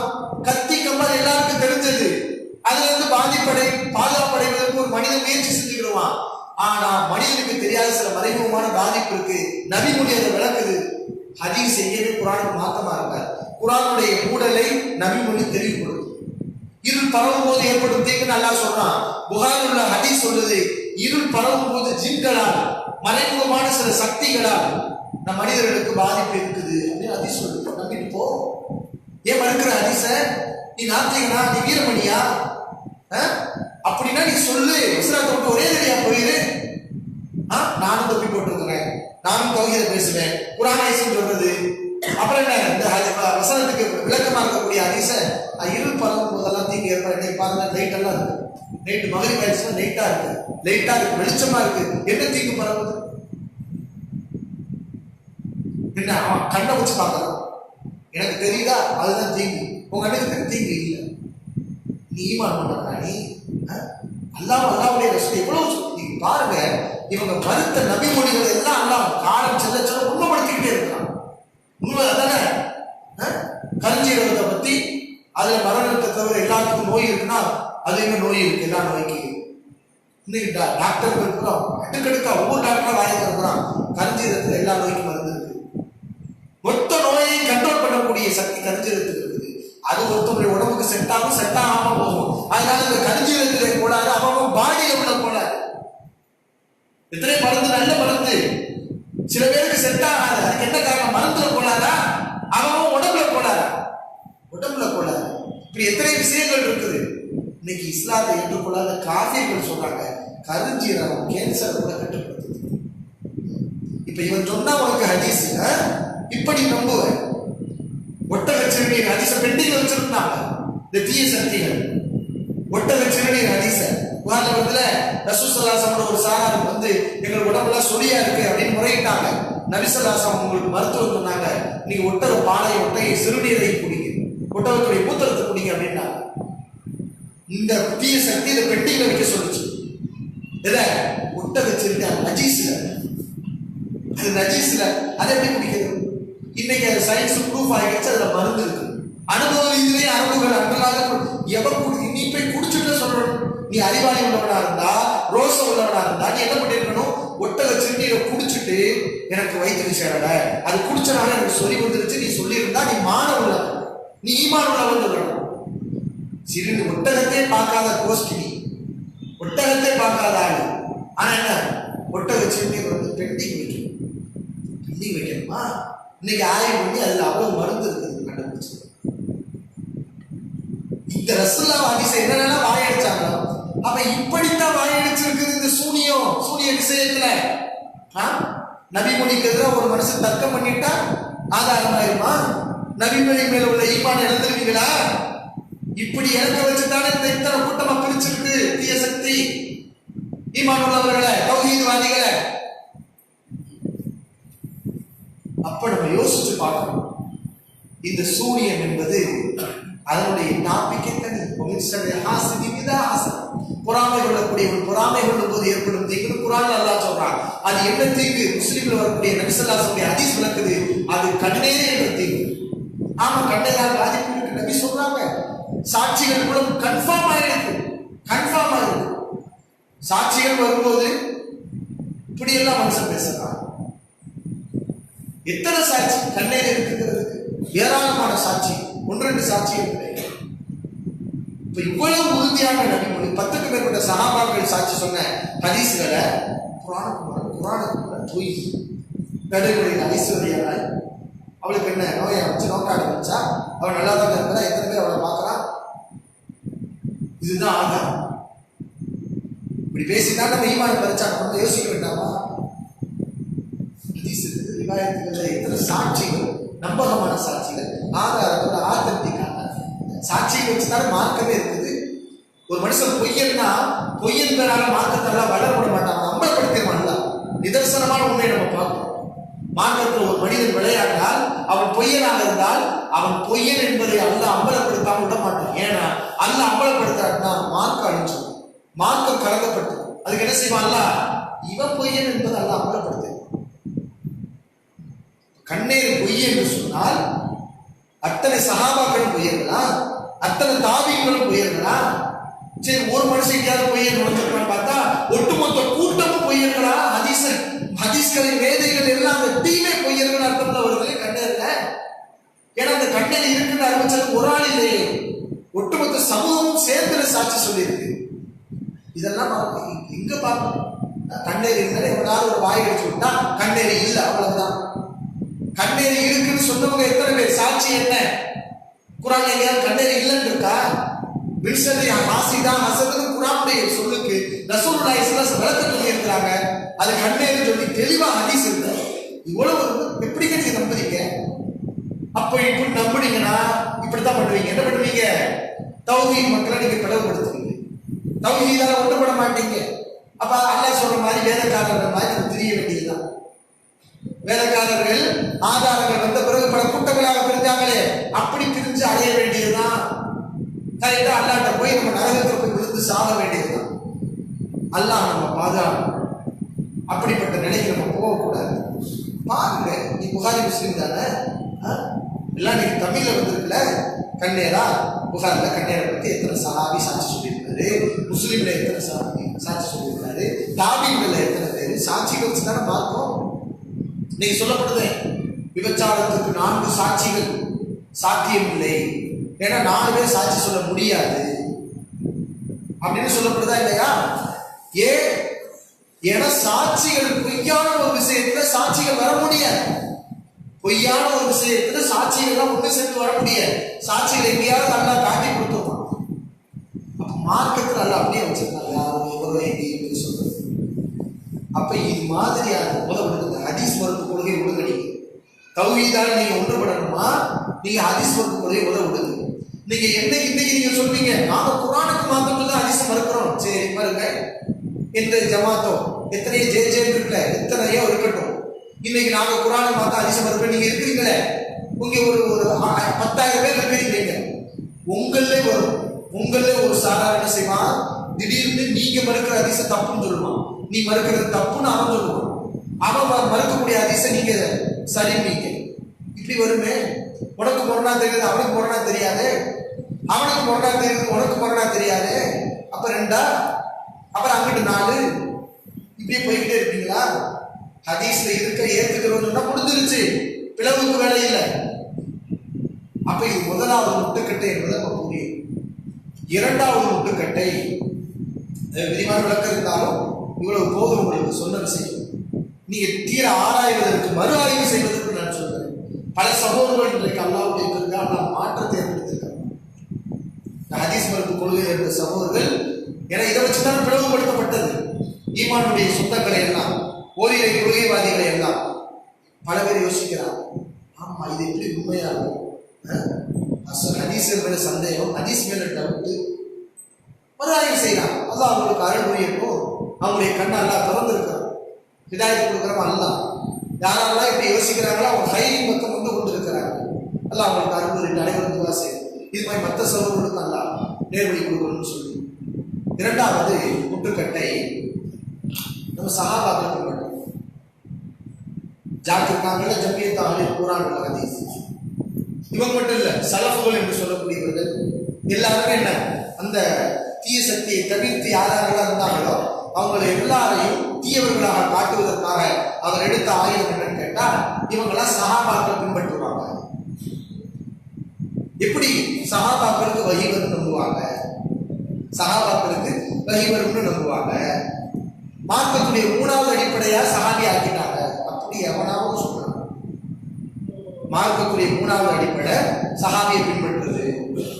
இப்படிதான் நம்ம குற்றச்சாட்டு. இப்ப வேலை இவர் சஹாபியை பின்பற்றாரு, மார்க்கத்துடைய 3வது அடிப்படை ஆக்கிட்டாரு, சஹாபாக்களுக்கு வஹி வருங்கிறாரு, புதுசா வஹி வருங்கிறாரு, அப்படின்னா நீங்க சொல்றதா இருந்தா அதை நான் சொல்லணும். இதை சொல்லித்தானே எனக்கு வழிகேடு பட்ட குத்துறீங்க. நான் கேட்கிறேன், நீங்க பல பேர் ஏமாற்றப்பட்டிருக்கீங்களே சகோதரர்களே, இதை சொல்லித்தானே என்ன வழிகேடு நீங்க சொல்றீங்க. நான் இதை சொல்றேனா? முதல் ஒரு மனுஷன் முஸ்லிம்னு சொல்றாருன்னா அவன் அந்த சிற்கான காரியத்தை செய்யணும். நீங்க சொன்னீங்களே சஹாபாக்களுக்கு வஹி வரும்னு இவங்க சொல்றாங்க, நாம சொல்றோமா சஹாபாக்களுக்கு வஹி வரும்னு? சஹாபாக்கள் பின்பற்ற 3வது அடிப்படை நம்ம சொல்றோமா? இல்ல. அப்ப இது என்ன மாயை, பொய். நம்மளை வழிகேடு காட்டுறதுக்காக தௌஹீத் மக்களை ஒரே கொள்கையில் உள்ளவர்கள் தனக்கு ஒத்து வரல, அப்ப என்ன செய்யணும்? அவனெல்லாம் முஸ்லிமே இல்லைன்னு அறுத்து எரிஞ்சிடணும். பயப்படுறது இல்லை. இது அல்லாவுடைய தீங்களவன், நீ அல்லாஹ் அவன் முஸ்லீம் இல்லைன்னு நீ அல்லாவுடைய அதிகாரத்தில் அல்லாஹ் நம்பினாதானே? இது அல்லாஹ் நம்பாத நாட்டிய குரூப்ல இது அல்லாஹ் நம்பினாதானே? அது தெரியாது. அப்ப அண்ணது துணிகிறது முஸ்லீம் இல்லை அப்படிங்கிறது. ஆனா உண்மை என்ன? சஹாபாக்கள் பின்பற்ற மூணாவது அடிப்படையா அது இல்லை. சஹாபாக்கள் செய்த நிலைப்பாடு மார்க்கத்துடைய அடிப்படை குர்ஆன் ஹதீஸ். நல்ல விளங்குது. மார்க்கத்துடைய அடிப்படை 2 தான், 3 கிடையாது. என்ன? குர்ஆனும் ஹதீஸும் தான். இதுதான் சலஃபுகளுடைய கொள்கை, எல்லா மக்களுடைய கொள்கை. அடிப்படை 2 தான். ஆனால் சஹாபாக்கள் என்பதை நம்ம எங்க சொல்றோம்? குர்ஆனையும் சுன்னாவையும் சஹாபாக்கள் எப்படி சரியாக புரிந்து கொண்டார்களோ, எப்படி அதை முறையாக அணுகினார்களோ, அந்த அணுகுமுறையை நாம் கடைபிடிக்க வேண்டும். இன்னைக்கு குர்ஆனை சொல்லிக்கிட்டு ஒவ்வொரு கூட்டம் வருது, ஒவ்வொருடைய அணுகுமுறை வித்தியாசமா இருக்கு. அப்படி சஹாபாக்களுடைய அணுகுமுறை வேற மாதிரி. எப்படி இருந்துச்சு? அல்லாஹ்வுடைய ரசூல் ஒன்று சொன்னா அப்படியே நம்பிடுவாங்க. அதுக்கு மாற்று கருத்து சொல்ல மாட்டாங்க, சுய வியாக்கியானம் சொல்ல மாட்டாங்க. அந்த மாதிரி நம்ம தர்க்கம் பண்ணக்கூடாது, குதர்க்கம் பண்ணக்கூடாது, ஆதாரங்களுக்கு எதிராக செய்யக்கூடாது. இந்த தீய சக்திகள் பண்ற மாதிரி வாயாடித்தனங்களை குர்ஆனை காட்டக்கூடாது. இதைத்தான் நம்ம சொல்றோம். இதை சொல்லிட்டா இப்ப இதை நம்ம சேஃப்டிக்கு பண்றோம். நம்ம சொல்றது என்னது? குர்ஆனை தான் பின்பற்றோம். குர்ஆனை அச்சசதா அதுல மனித கருத்துக்கள் சேர்ந்துடாம, புதுமைகளை போக்கிறாம, குர்ஆனை இருக்கிற பேர்ல ஒரு மனிதன் தன்னுடைய சொந்த சரக்குகளை சொருகி விடாம சொருகி இருக்கிறாரு. அது மாதிரி சொருகி விடாமல் இருக்கிறதுக்காக தான் சஹாபாக்கள் எப்படிலாம் புரிஞ்சாங்களோ அப்படி புரியும் நம்ம சொல்றோம். இதை சொல்லிட்டா சஹாபாக்கள் அடிப்படை மனுஷங்களுக்கு தப்பு வந்துருக்கு இல்லையா, அதை எடுத்து வந்து சஹாபி தப்பு செய்யறாரு. யாரும் சொன்னா சஹாபாக்கள் தப்பு செய்ய மாட்டாங்க. நம்முடைய அடிப்படை என்ன? எல்லா மனிதனும் தப்பு செய்வான். சஹாபாக்களும் மனிதர்கள் தான், அவர்களும் தவறு இழைப்பார்கள். அவர்கள் மாசூம்கள், நபிமார்களே தவறுக்கு அப்பாற்பட்டவர்கள் கிடையாது. சஹாபா விஷயம் நம்ம மட்டும்தான். நம்மளே சொல்றோமே, சில நபித்தோழர்கள் மார்க்க சட்டங்களில் மனிதர்கள் அடிப்படை தவறான கருத்தை சொல்லி இருக்கிறாங்க. ஹதீஸ் கிடைக்காதனால சரி நினைச்சு தப்பான கருத்தை சொல்லி இருக்கிறாங்க.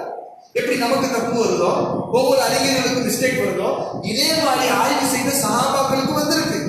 அவங்களும் மனிதர்கள் அடிப்படை பல தவறுகளை செஞ்சிருக்காங்க. அப்ப அதெல்லாம் ஏற்றுக்க முடியாது. இதை ஏற்றுக்க மாட்டோம். ஹதீஸ் சொல்றது அதான் ஏற்றுக்கிறோம். சஹாபி மனிதர்கள் அடிப்படை தவறா விட்டுருந்தா அந்த தவறை எடுத்துக்க மாட்டோம். அப்ப இது அப்படின்னா ஒரே நிலையா சஹாபியை தள்ளணும். ஒரே நிலையா என்னது? மொத்தமா சஹாபியை தள்ளணும். மனிதர்கள் அடிப்படை தப்பு செய்வாங்கிறதுனால அவங்க நல்ல கருத்துக்களை சொல்ல மாட்டாங்களா? குர்ஆனை சரியான விளக்கங்களை அவங்க சொல்ல மாட்டாங்களா? சில இடத்துல தவறு செய்வாங்கிறதுக்காக டோட்டல் அவங்களை தள்ளி இருக்கணுமா? அப்ப சஹாபாக்கள் சரியான சில கருத்துக்களையும் சொல்லி இருக்கிறாங்க. நாம் அதை துணை சான்றாதான் பார்க்கணும். சொல்லப்போனா இந்த தீய சக்தி என்ன, நாங்கள் சஹாபாக்களை பின்பற்றோம்னு மற்ற சாரார குறை சொல்லி கொண்டு இருந்த காலகட்டத்திலேயே அவங்களே சஹாபாக்களுடைய கூட்டங்களை எல்லாம் மேற்கொண்டு காட்டியிருக்கிறாங்க. அவங்க எழுத்துக்கள்ல பாத்தீங்கன்னா குர்ஆன் சொல்றது, ஹதீஸ் சொல்றது, 3வது சஹாபாக்கள் இப்படி செய்திருக்கிறார்கள் சேர்க்கிறது. ஏங்க தனி நீனால சஹாபாக்கள் பின்பற்றக்கூடாது கொள்கை உள்ளவன், நீ எதுக்கு 3வது சேர்த்த? அப்ப உன் அடி மனசுல இருக்கு என்ன, இது சஹாபியை பின்பற்றது கிடையாது, குர்ஆன் ஆதாரம் இருக்கு, ஹதீஸ் இருக்கு, 3வது துணை சான்று சேர்க்கணும். இதே சஹாபி எப்படி குர்ஆன் இருக்குது? குர்ஆன் எதுவுமே இல்லை. ஒரு சஹாபி ஒரு கருத்தை சொல்லிவிட்டார், குர்ஆன் ஆதாரம் இல்லாத செய்தி சொன்னாலும் எடுத்துக்கணும்னு சொல்றாங்க. குர்ஆன் ஹதீஸுக்கு விளக்கம் எதை இந்த தீய சக்திகள் செய்து கொண்டிருந்ததோ அதை நம்ம செஞ்சா நம்மள போல சொல்றது. தாடி வெட்டுறதா? அப்ப மட்டும் சஹாபி எடுக்குது. என்ன, தாடியை வெட்டலாம், ஏன்னா தாடியை வளர விடுங்கள், மீசையை ஒட்ட நிறுத்துங்கள் என்ற ஹதீஸை இப்னு உமர் ரலியல்லாஹு அன்ஹு அவர்கள் தான் அறிவிக்கிறார்கள். அவர்கள் ஒரு பிடி பிடித்து இந்த தாடியை வெட்டி இருக்கிறார்கள். அப்ப இந்த சஹாபி எப்படிப்பட்டவர்னா, அவர் இப்னு உமர் எப்படிப்பட்டவர்னா, அவர் நபியை அச்சசா பின்பற்றக்கூடியவர். அப்ப அவர் தாடியை வெட்டியிருக்காருன்னா தப்பா வெட்டியிருப்பாரா? மார்க்கத்தில் எல்லாமே இருக்கும்.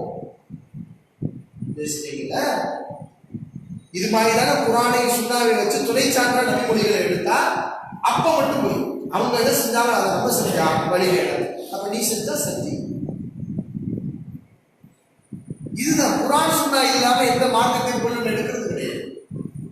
சஹாபாக்கள் ஒரு விஷயத்தை சொல்றாங்கன்னா அதுக்கு சப்போர்ட்டா குர்ஆன் ஹதீஸ் இருக்கும். இப்போ உதாரணத்துக்கு ஒரு விஷயத்தை நம்மளுக்கு நான் சொல்றேன். இது முட்டுக்கட்டை. தௌஹீத் மக்களை பிளவுபடுத்துவதற்காக இவர்கள் ஏற்படுத்திய முட்டுக்கட்டையில 2வது முட்டுக்கட்டை என்ன? சஹாபாக்கள் பின்பற்றுகிறாங்க. சஹாபாக்கள் வஹி வந்த வஹியை அவர் அழகா எடுத்து சொல்லுவார். அதை சொல்றோம். புதுசான வஹி வர அல்லாஹ்வுடைய ரசூலுக்கு வந்த வஹியை எடுத்து சொன்ன சாராக சஹாபாக்கள், அந்த வஹியை கண்கூடாக கண்டவர்கள், வாழ்க்கையை அனுபவித்தவர்கள், நேரடியாக பார்த்தவர்கள். அந்த வஹியுடைய அர்த்தம் என்ன என்பது அவர்களுக்கு நல்ல தெரியும். அதனால உதாரணத்துக்கு நான் சொல்றேன், நீங்க புரிஞ்சுக்கிறதுக்காக சொல்றேன். இதெல்லாம் விரிவாக மணிக்கணக்கில் பேச வேண்டிய டாபிக். ஆனா அவங்க புரிஞ்சுக்கிறதுக்காக சுருக்கமாக நான் சொல்றேன். என்னன்னா, இப்ப நபி ஸல்லல்லாஹு அலைஹி வஸல்லம் ஹதீஸ் இருக்குங்க. இதா அம்மனல் இமாமு ஃபஅமினு. இமாம் ஆமீன் சொன்னால் நீங்கள் ஆமீன் சொல்லுங்கள். இமாம் ஆமீன் சொன்னால் நீங்கள் ஆமீன் சொல்லுங்கள். இமாம் தொழுகையில கைரில் மக்தூபி அலைஹிம் வலத்தாலின் அப்படின்பார், ஆமீன் சொல்லுவார். அப்ப நம்ம என்ன செய்யணும்? ஆமீன் சொல்லணும். இவ்வளவுதான் இருக்கு. இமாம் சத்தம் போட்டு சொல்லுவார். ஏன்னா அவர் சொன்னால் நீங்கள் சொல்லுங்கன்னா அவர் சத்தம் போட்டு தானே சொல்லுவார். ஆனா நாம சத்தம் போட்டு சொல்லணுமா சத்தம் இல்லாம சொல்லணுமா? இது ஹதீஸ்ல இல்ல. ஆமீன் சொல்லுங்கன்னா இருக்கு, சத்தம் போட்டு சொல்லுங்கன்னு ஹதீஸ்ல இல்ல, சத்தம் இல்லாம சொல்லுங்கன்னு ஹதீஸ்ல இல்ல. இப்ப இந்த இடத்துல ஒரு மூடல் இருக்கு, இதுவா அதுவா அப்படிங்கிற ஒரு இடர்பாடு இருக்கு. இப்ப இது ஹதீஸ் தான்.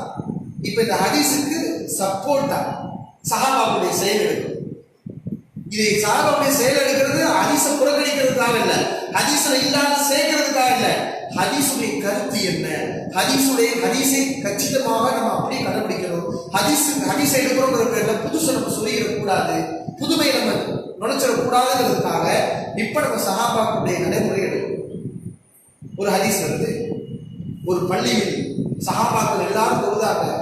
இமாம் ஆமீன் என்று சொன்னார். ஆயிரக்கணக்கான நிறைய சஹாபாக்கள் குழுமி தொழுதிருந்தார்கள். அப்போது பள்ளி அதிர்கின்ற அளவுக்கு சத்தத்தை அவர்கள் ஆமீன் என்று சொன்னார்கள். இப்ப இது ஒரு சஹாபி கிடையாது, ரெண்டு சஹாபி கிடையாது. பொதுவாக சஹாபாவுடைய இயல்பு என்னன்னா, ஒரு தப்பு சுண்ணாவுக்கு மாத்திரம் ஒரு தப்பு நடந்தா வாயை மூடிட்டு இருக்க மாட்டான், உடனே தட்டி கேட்பான். இது ஈமானுடைய அடையாளம். இப்படித்தான் ரசூல் ஸல்லல்லாஹு அலைஹி வஸல்லம் சஹாபாக்களை உருவாக்குனாங்க. அப்ப அந்த கூட்டம் எல்லாம் சேர்ந்து ஆமீன் சொன்னாங்கன்னா விதத்தை செஞ்சாங்க. அப்ப ரசூலுல்லாஹ் சொன்னாங்க ஆமீன் சொல்லுங்கண்டார். இப்ப அதுக்கு விளக்கம் எடுக்கணும். அப்ப ஆமீன் எப்படி சொல்லியிருப்பாங்க? சஹாபாவுடைய நடைமுறை எப்படி இருக்குது? சத்தம் போட்டு சொல்லியிருக்கிறாங்க. அதனால நம்ம சத்தம் போட்டு சொல்லணும் அப்படின்னு எடுத்தா இங்க எங்க சஹாபாக்களை பின்பற்றுறது இருக்குங்க? ஹதீஸை தானே பின்பற்ற ஆமீன் சொல்லுங்கிற ஹதீஸை சஹாபாவுடைய நடைமுறையோட பேச்சு பண்ணி அது சத்தம் போட்டு சொல்றது. ஹதீஸ்ல மூடலாக விடப்பட்ட விஷயத்தை சஹாபாவுடைய செயல்களிலிருந்து விளக்கமாக விளங்கி நம்ம கச்சிதமா ஹதீஸை ஃபாலோ பண்றதுக்காக இதை செய்யறோம். இப்ப ஹனஃபிகள் என்ன பண்ணுவாங்க? அவங்க இந்த நடைமுறையெல்லாம் பார்க்கறது கிடையாது. என்ன செய்யறது? ஆமீன் சொல்லுங்கள். கூழு என்ற வார்த்தைக்கு சத்தம் போட்டதையும் எடுக்கும், சத்தம் இல்லாததையும் எடுக்கும்னு வார்த்தையில போய் விளையாடும். அப்ப என்ன சத்தம் இல்லாம சொல்றது அப்படிங்கிறது. இன்னொரு சாரா ரெண்டும் கூடுங்கிறது. எதுக்கு இது? அப்ப ரசூலா ஆமீன் சொல்லுங்கிறத சஹாபாக்கள் புரிஞ்ச மாதிரி இல்லாம அந்த நடைமுறையை வச்சு விளக்காம வார்த்தையை வச்சு விளங்குறீங்களா? வார்த்தையை வச்சு விளங்குறது நல்லதா? நபித்த பாடம் பெற்ற நபிகளால் தொழுமுறை கற்றுக் கொடுக்கப்பட்டு பயிற்சி கொடுக்கப்பட்டு நபிகளால் அந்த கலாச்சாரத்தை நடைமுறையில செயல்படுத்திட்டு போன அந்த சஹாபாவுடைய நடைமுறையை வச்சு ஹதீஸை விளக்குறது நல்லதா, அல்லது சொல்லுக்கு எந்த அர்த்தம்னு அகராதியை போய் விளக்குறது எதுக்கு அர்த்தம் நல்லது? இதை நம்ம செய்யற ஏன் வருகிறோம்னா, சத்தம் இல்லாம சொல்லி ஹதீஸை இல்லாத ஒரு விதத்தை நம்ம செஞ்சிடக்கூடாது. அதை நம்ம தவிர்க்கிறதுக்காக நம்ம இதை செஞ்சா என்ன மூணாவது அடிப்படைங்கிறது இது குர்ஆன் ஹதீஸ் தானே. இப்படித்தான் இந்த மாதிரி விஷயங்கள் எல்லாம் இப்னு மஸ்ஊத் தொடப்புல கை வச்சாங்க ருக்குல, நீ பத்தி யாரா சொல்லணுமா தப்பு, அவங்க ஹதீஸ் கிடைக்காது அதனால செஞ்சாங்க. கிடைச்சிருந்தா அதை செஞ்சிருக்க மாட்டாங்க. யார் சொன்னா சஹாபி செஞ்ச தப்பு செய்யறது? இவ்வளவு தெளிவா மனுஷத்துல கரெக்டா இருக்கும். சஹாபாக்கள் தவறு இழைக்கக்கூடியவங்க தான், மனுஷனா தப்பு வரும். இவ்வளவு தெளிவாகவும் சொல்லி சொன்னதுக்கு அப்புறமும் சஹாபியை அல்லாஹ்வுடைய இடத்துல வச்சு எதுக்கு இந்த இங்கிலீஷுடைய வேலையை பார்க்குறீங்க? இது என்ன?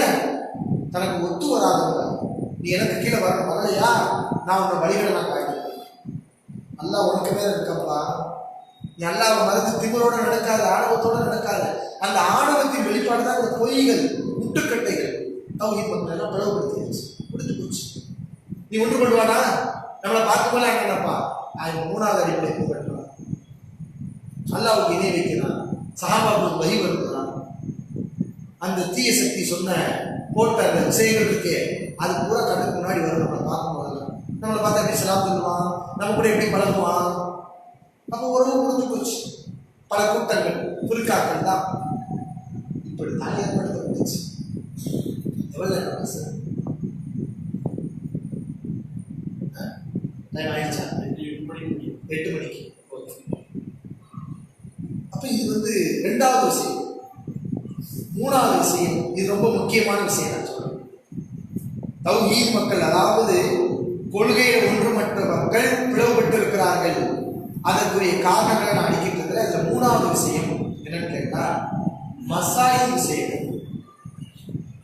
மார்க்கத்துல ஒவ்வொரு விஷயத்தையும் எப்படி பார்க்க வேண்டும் என்ற பார்வை இருக்கு, எப்படி பார்க்க வேண்டும்ங்கிற பார்வை இருக்கு. கொள்கை பிரச்சனை வருதா, அதை ஒரு மாதிரி நம்ம பார்ப்போம். தெளிவான சான்றுகள் இருந்து அதற்கு எதிரான நிலைப்பாடு வருதா, அதை நம்ம ஒரு கடுமையான பார்வையோடு பார்ப்போம். மார்க்கத்தில் கூடலாக விடப்பட்ட பிரிவு விஷயங்கள், சின்னஞ்சிறு விஷயங்களில் தெளிவாக சொல்லப்படாமல் பலவாய் 2 முறைகளிலும் புரிந்து கொள்வதற்கு இடர்பாடு இருக்குது அப்படிங்கிற மாதிரி உள்ள விஷயங்களா இருந்தா அதை நம்ம ஒரு முறையில நம்ம பார்க்கணும். இது ரசூலுல்லாஹி அப்படிதான் பார்த்துருக்காங்க. ஒரு முறை இஸ்லாத்துக்கு புதிதாக ஏற்ற சஹாபாக்கள் தாத் அல்வாத்துங்கிற மரத்தை பார்க்குறாங்க. தாத் அல்வாத்துங்கிற மரத்தை பார்க்குறாங்க. அங்க இணைப்பாளர்கள் போருக்கு போனா வாட்களை எல்லாம் தொங்க விட்டுட்டு போறாங்க. ஏன்னா அந்த போர்ல அந்த மரத்துல வாழை தொங்க விட்டு போனா வாளுக்கு பவர் வரும், நம்ம போர்ல ஜெயிச்சிடலாங்கிறது அவங்களுடைய நம்பிக்கை. இது இஸ்லாத்துக்கு புதுசா தான் வந்திருக்கிறாங்க, ஒண்ணு ஈமான் சரியா போகல. அவங்க என்ன கேட்டாங்க, அல்லாஹ்வின் தூதர் அவர்களே, இவங்களுக்கெல்லாம் ஒரு மரம் இருக்கிற மாதிரி எங்களுக்கு ஒரு தாத்தன் மரத்தை ஏற்படுத்துங்கன்னு கேட்டாங்க. அப்படி நிறைய சஹாபாக்கள் கேட்டாங்க. புதுசா இஸ்லாத்துக்கு வந்தவங்கலாம் நாங்க குறி பார்க்கலாமான்னு கேட்டாங்க. ஹதீஸ்ல இருக்கு, புதுசா இஸ்லாத்துக்கு வந்து நாங்க குறி பார்க்கலாமான்னு கேட்டாங்க. இப்ப நம்ம கேட்போமா, இப்போ யாராவது குறி பார்க்கலாமான்னு யாருக்காவது இந்த கொஸ்டின் வர ஏன் வராது? நம்மளே அக்கீதாவை விளங்கிப்போம், விளங்காம கேட்ட வராது. புதுசா ஒரு ஆள் இஸ்லாத்துக்கு வந்து அவர் என்ன செய்வார், குறி பார்க்குறாங்களா, குறிக்காரங்களாம் சொல்றாங்க, அது உண்மையா இருக்கும் அப்படின்னு கேட்டாங்க. ஏன்னா அவருக்கு தெரியும். இப்படித்தான் அவங்களும் கேட்டாங்க. தாத்தன் மரம் அவங்களுக்கு இருக்கு, அது மாதிரி நமக்கு ஒரு மரத்தை ஏற்படுத்தி கொடுங்கன்னு கேட்டாங்க. அப்ப ரசூல் அதை கடுமையா கண்டிச்சாங்க, சாதாரணமா கண்டிக்கணும். சுப்ஹானல்லாஹ், அல்லாஹ் தூய்மையானவன், என்ன கேள்வியை நீங்க கேட்குறீங்க? மூசா நபியிட்ட கேட்ட மாதிரி கேள்வி இது. மூசா நபி இடத்துல இஸ்ரவேலர்கள் கேட்டாங்க, சிலைகளை பார்த்துட்டு இவங்களுக்கு எப்படி பல சிலை இருக்குது, அது மாதிரி மூசாவை எங்களுக்கு ஒரு சிலை ஏற்படுத்துங்க அப்படின்னு இஸ்ரவேலர்கள் மூசா நபியிட்ட கேட்டாங்களே, அந்த மாதிரி கேள்வி இது. நீங்க யூத நஸ்ரானுடைய கலாச்சாரத்தை பின்பற்றீங்கன்னு நபி அவர்கள் விட்டாங்க, கடுமையான பண்ணிட்டாங்க. அப்ப அந்த மாதிரி விஷயமா இருக்கும்போது நபி அது மாதிரி கொடுத்தான். ஆனா ரசூல் ஸல்லல்லாஹு அலைஹி வஸல்லம் மார்க்கத்தில் சின்ன சின்ன விஷயங்கள் அதெல்லாம் எப்படி நடந்துருந்தாங்க ஹதீஸ்ல பார்க்கிறோம். சஹாபாக்களுக்கு நபி சொன்னாங்க, உங்களில் நீங்கள் பனு குறைலாங்கிற இடத்துல தான் அசல் தொழுகையை தொழுகணும், அங்கே தவிர நீங்கள் வேற எங்கும் அசல் தொழுகக்கூடாது. இப்படி சஹாபாக்களுக்கு ரசூலுல்லாஹி ஸல்லல்லாஹு அலைஹி வஸல்லம் ஒரு விஷயத்தை சொன்னாங்க. இது கொள்கை சார்ந்த மார்க்கத்துக்கு அடிப்படையில் சம்பந்தப்பட்ட விஷயம் கிடையாது, ஆனா நபிகளார் சொல் சம்பந்தப்பட்ட விஷயம் தான். இப்படி நபி சொன்னாங்களா, பனு குறைலாவுக்கு சஹாபாக்கள் வேகமா போறாங்க. போற நேரத்துல போக முடியல, அசல் நேரத்துக்கு அங்க போக முடியல, நேரம் ஆயிடுச்சு, தாமதம் ஆயிடுச்சு. இப்ப அசல் நேரம் தவறி போகும்போது மகரிபாக போகுது. இப்போ ஒரு சாரர் என்ன சொன்னாங்க, நபி என்ன சொன்னாங்க, அசல் தொழுகை எங்கதான் தொழுவுண்டாங்க, பனு குறைலாங்கிற இடத்துலதான் தொழுவுண்டாங்க. அதனால நேரம் போனாலும் பரவாயில்லை, நைட் ஆனாலும் பரவாயில்லை, நம்ம அங்கதான் போய் அசல் தொழுவோம்னு ஒரு சாரர் முடிவெடுக்கிறாங்க. இன்னொரு சாரர், ஏன்னா தொழுகை மேற்கு சம்பந்தப்பட்டது, தொழுகை சம்பந்தப்பட்டிருக்கு, தொழுகை வந்து எங்களுக்கு அசல் தான் தொழுகணும். இன்னொரு சாரர், நபி அதை எதுக்கு சொன்னாங்கன்னா, நீங்க அசலுக்கு அங்க இருக்கணுங்கிறதுக்காக சொன்னாங்க. நமக்கு தான் அசலுக்கு அங்க போக முடியலையே, இப்ப நான் வந்து அசலை இருட்டுல தான் தொழுவேன்னு நீங்க சொல்றது அர்த்தம் கிடையாது. அப்ப நபி அப்படி சொல்லல, இப்படித்தான் சொன்னாங்க. இன்னொரு சாரர், புரியுதா உங்களுக்கு? கருத்து வேறுபாடு வந்துருச்சு. ஒரு சாரார் என்ன, நாங்க இப்படித்தான் செய்வோம்னு அசலை இருட்டானாலும் பரவாயில்ல குறையிலால போய் தொழுதுட்டாங்க. இன்னொரு சாரார் இல்ல நாங்க வத்துல தொழுதுறோம்னு இடையில அசல் கொடுத்துட்டாங்க. 2 சாராரும் ரசூல் ஸல்லல்லாஹு அலைஹி வஸல்லம் வந்து சொன்னாங்க, இந்த மாதிரி நீங்க சொன்னதை நாங்க ஒரு சாரை எப்படி கொடுத்துருக்கோம், ஒரு சாரை எப்படி கொடுத்துருக்கோம். 2 பேரும் நபி கண்டிக்கணும். ஏன் 2 பேருக்கும் கூலி,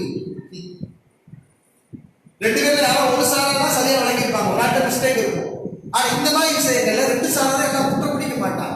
ஏன்னா நபி என்ன சொன்னாங்க, ஒரு நீதிபதி ஆய்வு செய்கிறார், சரியானதை விளக்கினால் அவருக்கு 2 கூலி. சரி நினைக்கிறாங்க, தப்பா முடிவெடுத்துட்டார், அவருக்கு எத்தனை கூலி? ஒரு கூலி. அவருக்கு நல்லது கிடையாது, பாவம் கிடையாது. அப்ப 2 பேர் நன்மைக்குரியவர்கள். எதுக்கு கண்டிக்கணும்? நபி 2 சாராதான் கண்டிக்கணும். அப்ப தொழுகை சம்பந்தப்பட்டிருக்கு, வக்து தவறு வேணும்லாம் இருக்குது. இன்னைக்குள்ள ஆட்காரத்தை என்ன பண்ணிருப்பாங்கன்னு நினைக்கிறீங்க? அசரடி தொழுகவில்லை, வக்துல தொழுகவில்லை, நீ அதை மீறி விட்டாய், நீ தொழுகையை பாழாக்கி விட்டாய், இவன் விதவாதி, இவன் வழி வேண, இவன் பின்னாடி போய் தொழுகாதீங்க, இனிமே இந்த ஜமாத்துல போய் சேராதீங்கன்னு முடிஞ்சு போச்சு. அப்ப மாற்றம் எடுத்துள்ளாரு, நீ ரசூலுல்லாஹ்வுடைய சொல்ல மீறி விட்டாய். ரசூலுல்லாஹ் என்ன சொன்னாங்க?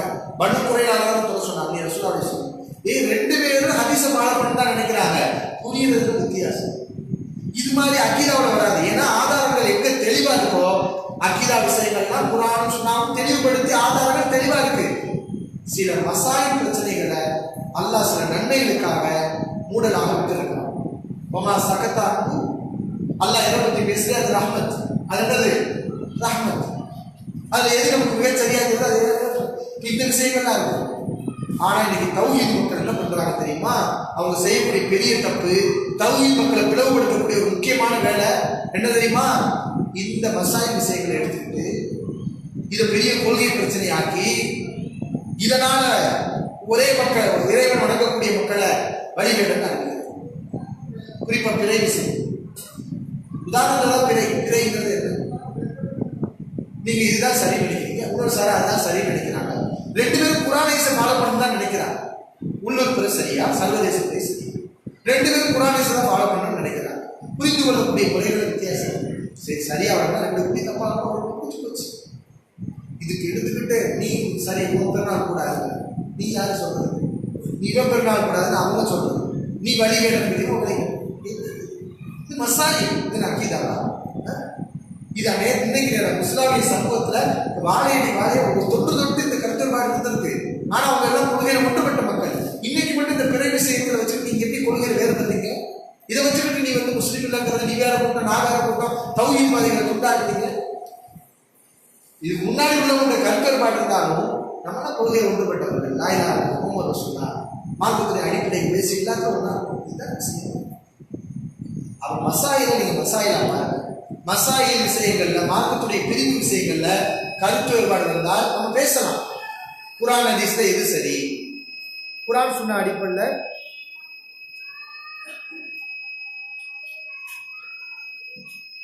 குர்ஆன் சுன்னா அடிப்படை எது மிகச் சரியானது அப்படின்னு நம்ம பேசலாம். மாற்று கருத்துடையவரோட நம்ம கலந்துரையாடலாம், விளக்கங்களை சொல்லலாம்.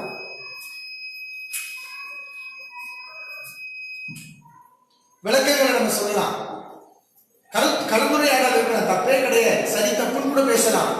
ஆனா இதை வச்சு என்ன செய்யக்கூடாது? பிளவை ஏற்படுத்திடக்கூடாது. கொள்கையில முரண்பாடுகள் தான், அப்ப நீ வேற நான் வேறன்னு சொல்லணும். ஆனா இன்னைக்கு மசாயில் விஷயங்கள் கொள்கையாக காட்டப்பட்டு தௌஹீத்வாதிகள் பிளவுபடுத்தப்பட்டிருக்கிறார்கள். இனிமே இந்த வேலையை யாரும் செய்யாது. இப்படி செஞ்சீங்கன்னா சரி, நீங்க இந்த கொள்கையை கொண்டு ஒரு ஜமாத்தை உருவாக்குனா அங்க 2ஆ உடையும். ஏன்னா மசாயில வரும். எதார்த்தம் அல்லாஹ் படைச்ச இயல்புதான். அல்லாஹ் படைச்ச எவ்வளவு பெரிய அறிவாளியா இருந்தாலும் மார்க்கத்துடைய சில பிரிவு விஷயங்கள்ல அனைவரும் ஒரே கருத்தை சொல்ல முடியாது. இது அனுபவத்தில் உள்ளவர்களுக்கு தெரியும். இறுதியாக ஒரே ஒரு செய்தி சொல்லி ஒரே முடிவு செய்கிறேன். 4வது இடம் கேட்டா சொந்த பிரச்சனைகள். சில பேர் அவங்களுடைய சொந்த பிரச்சனைகளை அதை காரணமா வச்சு அதை பெரிதிப்படுத்தி சின்ன தூசியை மலையாக்கி காட்டி தௌஹீத்வாதிகள் வேறுபடுத்து. நல்ல விளைவிக்கும். சொந்த பிரச்சனைக்கு கருத்துப்பாடு வருது வைங்களேன், மோதல்கள் வருது. ரசூல் ஸல்லல்லாஹு அலைஹி வஸல்லம் ஒரு முஸ்லிம் இன்னொரு முஸ்லிமை 3 நாளைக்கு மேல வெறுக்கக்கூடாதுன்னு ஹத்து போடுறாங்க. இல்லை, நான் எஹில்லு முஸ்லிமின் ஐயஹுஜர் அஹாஹு ஃபௌக ஸலாஸி லயால். 3 நாளைக்கு மேலாக ஒரு முஸ்லிம் இன்னொரு முஸ்லிமை வெறுப்பது ஹலால் கிடையாது. வெறுப்பு ஏன் வருது? யார் பக்கமாக ஒரு பக்கம் மிஸ்டேக் இருக்கும். உண்மைதானே? 2 பேர் சண்டை போடுறாங்கன்னா ஒரு ஆள் பக்கம் மிஸ்டேக் இருக்கும், ஒரு ஆள் பக்கம் சரி இருக்கும். ஆனா நபி என்ன சொல்றாங்க? மிஸ்டேக்கோ சரியோ, சரி தப்பெல்லாம் மேட்டர் இல்லை. 2 பேரும் 3 நாளைக்கு மேல பேசாம இருக்கலாம், 3 நாளைக்கு மேல பேசாம இருக்கலாம். 3 நாளைக்கு மேல பேசாம இருக்க கூட ஹலால் கிடையாது, சேர்ந்து போக்குறாங்க.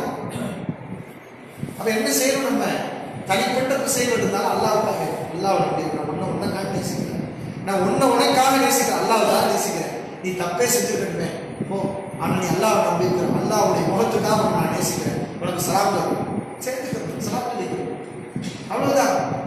விளாந்த தாபம் ஒருவரை ஒருவர் முதுகு காட்டிக்கொண்டு புறமுதுகிட்டு செல்லாதீர்கள், முதுகை திருப்பி கொண்டு செல்லாதீர்கள். விளாந்த ஹாசம் ஒருவரை ஒருவர் பொறாமை கொள்ளாதீர்கள். விளாந்த நாஜசும் ஒருவர் செய்யக்கூடிய வியாபாரத்தில் குறுக்கீடு சென்று அவர்கள் கெடுதல் செய்யாதீர்கள். ஒருவர் ஒரு பெண்ணை கல்யாணம் பண்ணா அதை போய் நீங்க அந்த பெண்ணை நீங்க பேசாதீங்க, கெடுதல் பண்ணாதீங்க.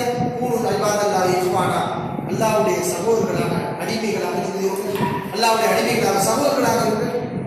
இன்னும் அல்லாஹ் சொல்வதாக நபி ஸல்லல்லாஹு அலைஹி வஸல்லம் சொன்னாங்க, ஒவ்வொரு திங்கட்கிழமையும் வியாழக்கிழமையும் அல்லாஹ்வுக்கு இணை கற்பிக்காத கொள்கைவாதிகளை, தௌஹீத்வாதிகளை அல்லாஹ் பாவங்களை மன்னிக்கிறார்.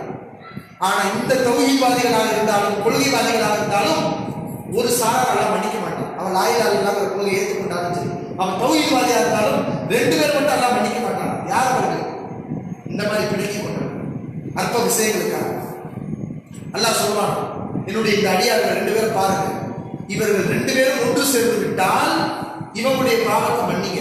இந்த 2 பேரும் ஒன்று சேரலையா, இவன் எனக்கு இணை கற்பிக்காவிட்டாலும் என்னை மட்டும் மன்னிக்கினாலும் இவருடைய பாவத்தை மன்னிக்காதீங்க அப்படின்னு அல்லாஹ் சொல்லிடுறான். இது சஹீஹ் முஸ்லிம்ல வரக்கூடிய ஆதாரப்பூர்வமான நபிமொழி. அப்ப இது 4வது காரணம் என்னன்னா, அவனுடைய சொத்து நமக்கு ஈமான் தான் அவசியம். நம்முடைய சுயவெறுப்பு இதெல்லாம் இருக்கக்கூடாது. அல்லாஹ்வுக்காக நம்ம உண்மையில அல்லாஹ்வை நம்புறோமா, நம்முடைய சொந்த பிரச்சனை தூக்கி எறிஞ்சுக்கிட்டு கொள்கையில் ஒன்றுபட்ட மக்களை எல்லாம் நம்ம நேசித்து சலாம் சொல்லி முஸ்லீமாக அங்கீகரித்து, ஒரு முஸ்லீமுக்கு இஸ்லாம் எந்த இடத்தை கொடுக்கிறதோ, எந்த கண்ணியத்தை வழங்குகிறதோ அந்த கண்ணியத்தை வழங்கி, அந்த ஹத்தை, அந்த உரிமையை, அந்த கடமையை அவனுக்கு கொடுத்து நாம் அவனை பார்த்து நடப்போமே ஆனால் அப்ப நம்ம அல்லாஹ்வுடைய அருளை பெறலாம். எனவே அன்பான சகோதர அல்லாஹ்வின் அடியார்களே, இது போன்ற முட்டுக்கட்டைகளை எல்லாம் தூக்கி எறிந்து விட்டு தகர்த்து விட்டு நேசிக்கக்கூடிய மக்களை நேசிப்போம். லா இலாஹா இல்லல்லாஹ் கொள்கையில் இருக்கக்கூடிய மக்களோடு நாம் பழகுவோம், உரையாடுவோம், அவரோடு நேசிப்போம், ஒன்றுபடுவோம், அல்லாஹ்வுடைய அருளை பெறுவோம்.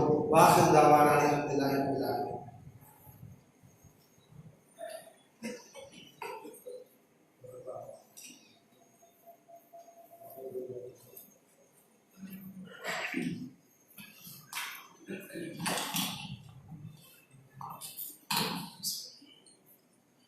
Alhamdulillah rabbil alamin wal aqibatu lil muttaqin wassalatu wassalamu ala rasulihil amin wa ala alihi wa ashabihi ajma'in wa man tabi'ahu bi ihsan ila yawmiddin amma ba'd.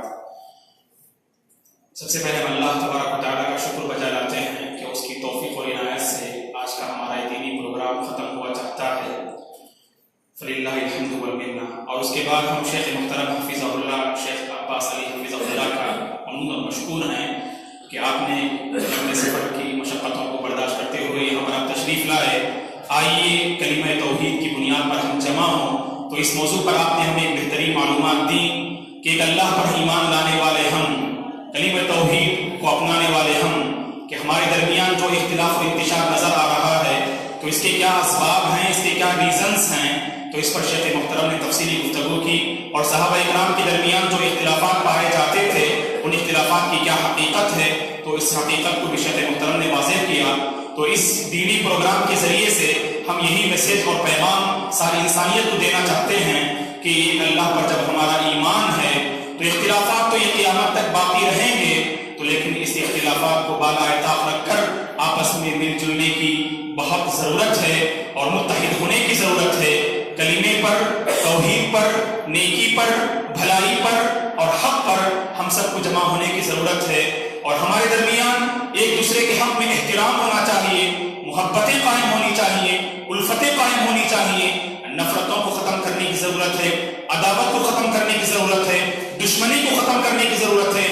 आज के इस प्रोग्राम के यही वो पैगाम है जो इस मस्जिद की तरफ से जो प्रोग्राम मुनाकिद किया गया, तो इस मस्जिद के इस प्रोग्राम के ज़रिए से यही पैगाम हम देना चाहते हैं। अल्लाह तबारक व तआला शेख मुहतरम के इल्म व अमल में बरकत दे और आपसे तालिब हयात दीन की खिदमत देता रहे। बारकल्लाहु फी इल्मिही व अमलिही व तक़ब्बल जुहूदहु व मसाई व जअल हाज़ल अमल अल जमील फी मीज़ानी हसनाती। और उसके बाद हम आप सबके भी ममनून और मशकूर हैं कि आपने अपना कीमती वक्त हम यहाँ पर इस प्रोग्राम के लिए वक्त किया। याद रखें कि आपका यहाँ पर वक्त देना और यहाँ पर जमा होना ये अल्लाह तबारक व तआला से हम उम्मीद करते हैं ये आपके लिए ज़ख़ीरा आखिरत बनाए और ہم خواتین کا بھی ممنون اور مشکور ہیں کہ انہوں نے اپنی تمام مصروفیات کو رکھ کر یہاں پر اس دینی پروگرام میں شریک ہوئی. اللہ تبارک و تعالیٰ آپ کے آنے کو قبول فرمائے, آپ کے سننے کو قبول فرمائے, اور اس پروگرام کے ذریعے سے رب العالمین ہم میں سے ہر ایک کو اتحاد و اتفاق کا پیغام لیتے ہوئے جانے اور پریکٹیکل اپنی لائف میں اسے تبدیل کرنے اور اپنے ماحول کو اتحاد و اتفاق میں تبدیل کرنے کی رب العالمین ہمیں توفیق عطا فرمائے. اور جیسے اللہ نے ہم سب کو یہاں پر جمع فرمایا ہے, جنت الفردوس میں بھی اللہ تعالیٰ ہم سب کو جمع فرمائے. اب اس کے بعد اذان ہوگی اور اذان کے فوری بعد انشاءاللہ 8 بجے ٹھیک انشاءاللہ عشاء کی نماز جو ہے پڑھی جائے گی, اقامت کہی جائے گی. لہذا جو حضرات باوضو نہیں ہیں تو وہ جلد وضو سے فارغ ہو جائیں. اقول قولی ھذا واستغفر اللہ لی ولکم ولسائر المسلمین من کل ذنب فاستغفروہ.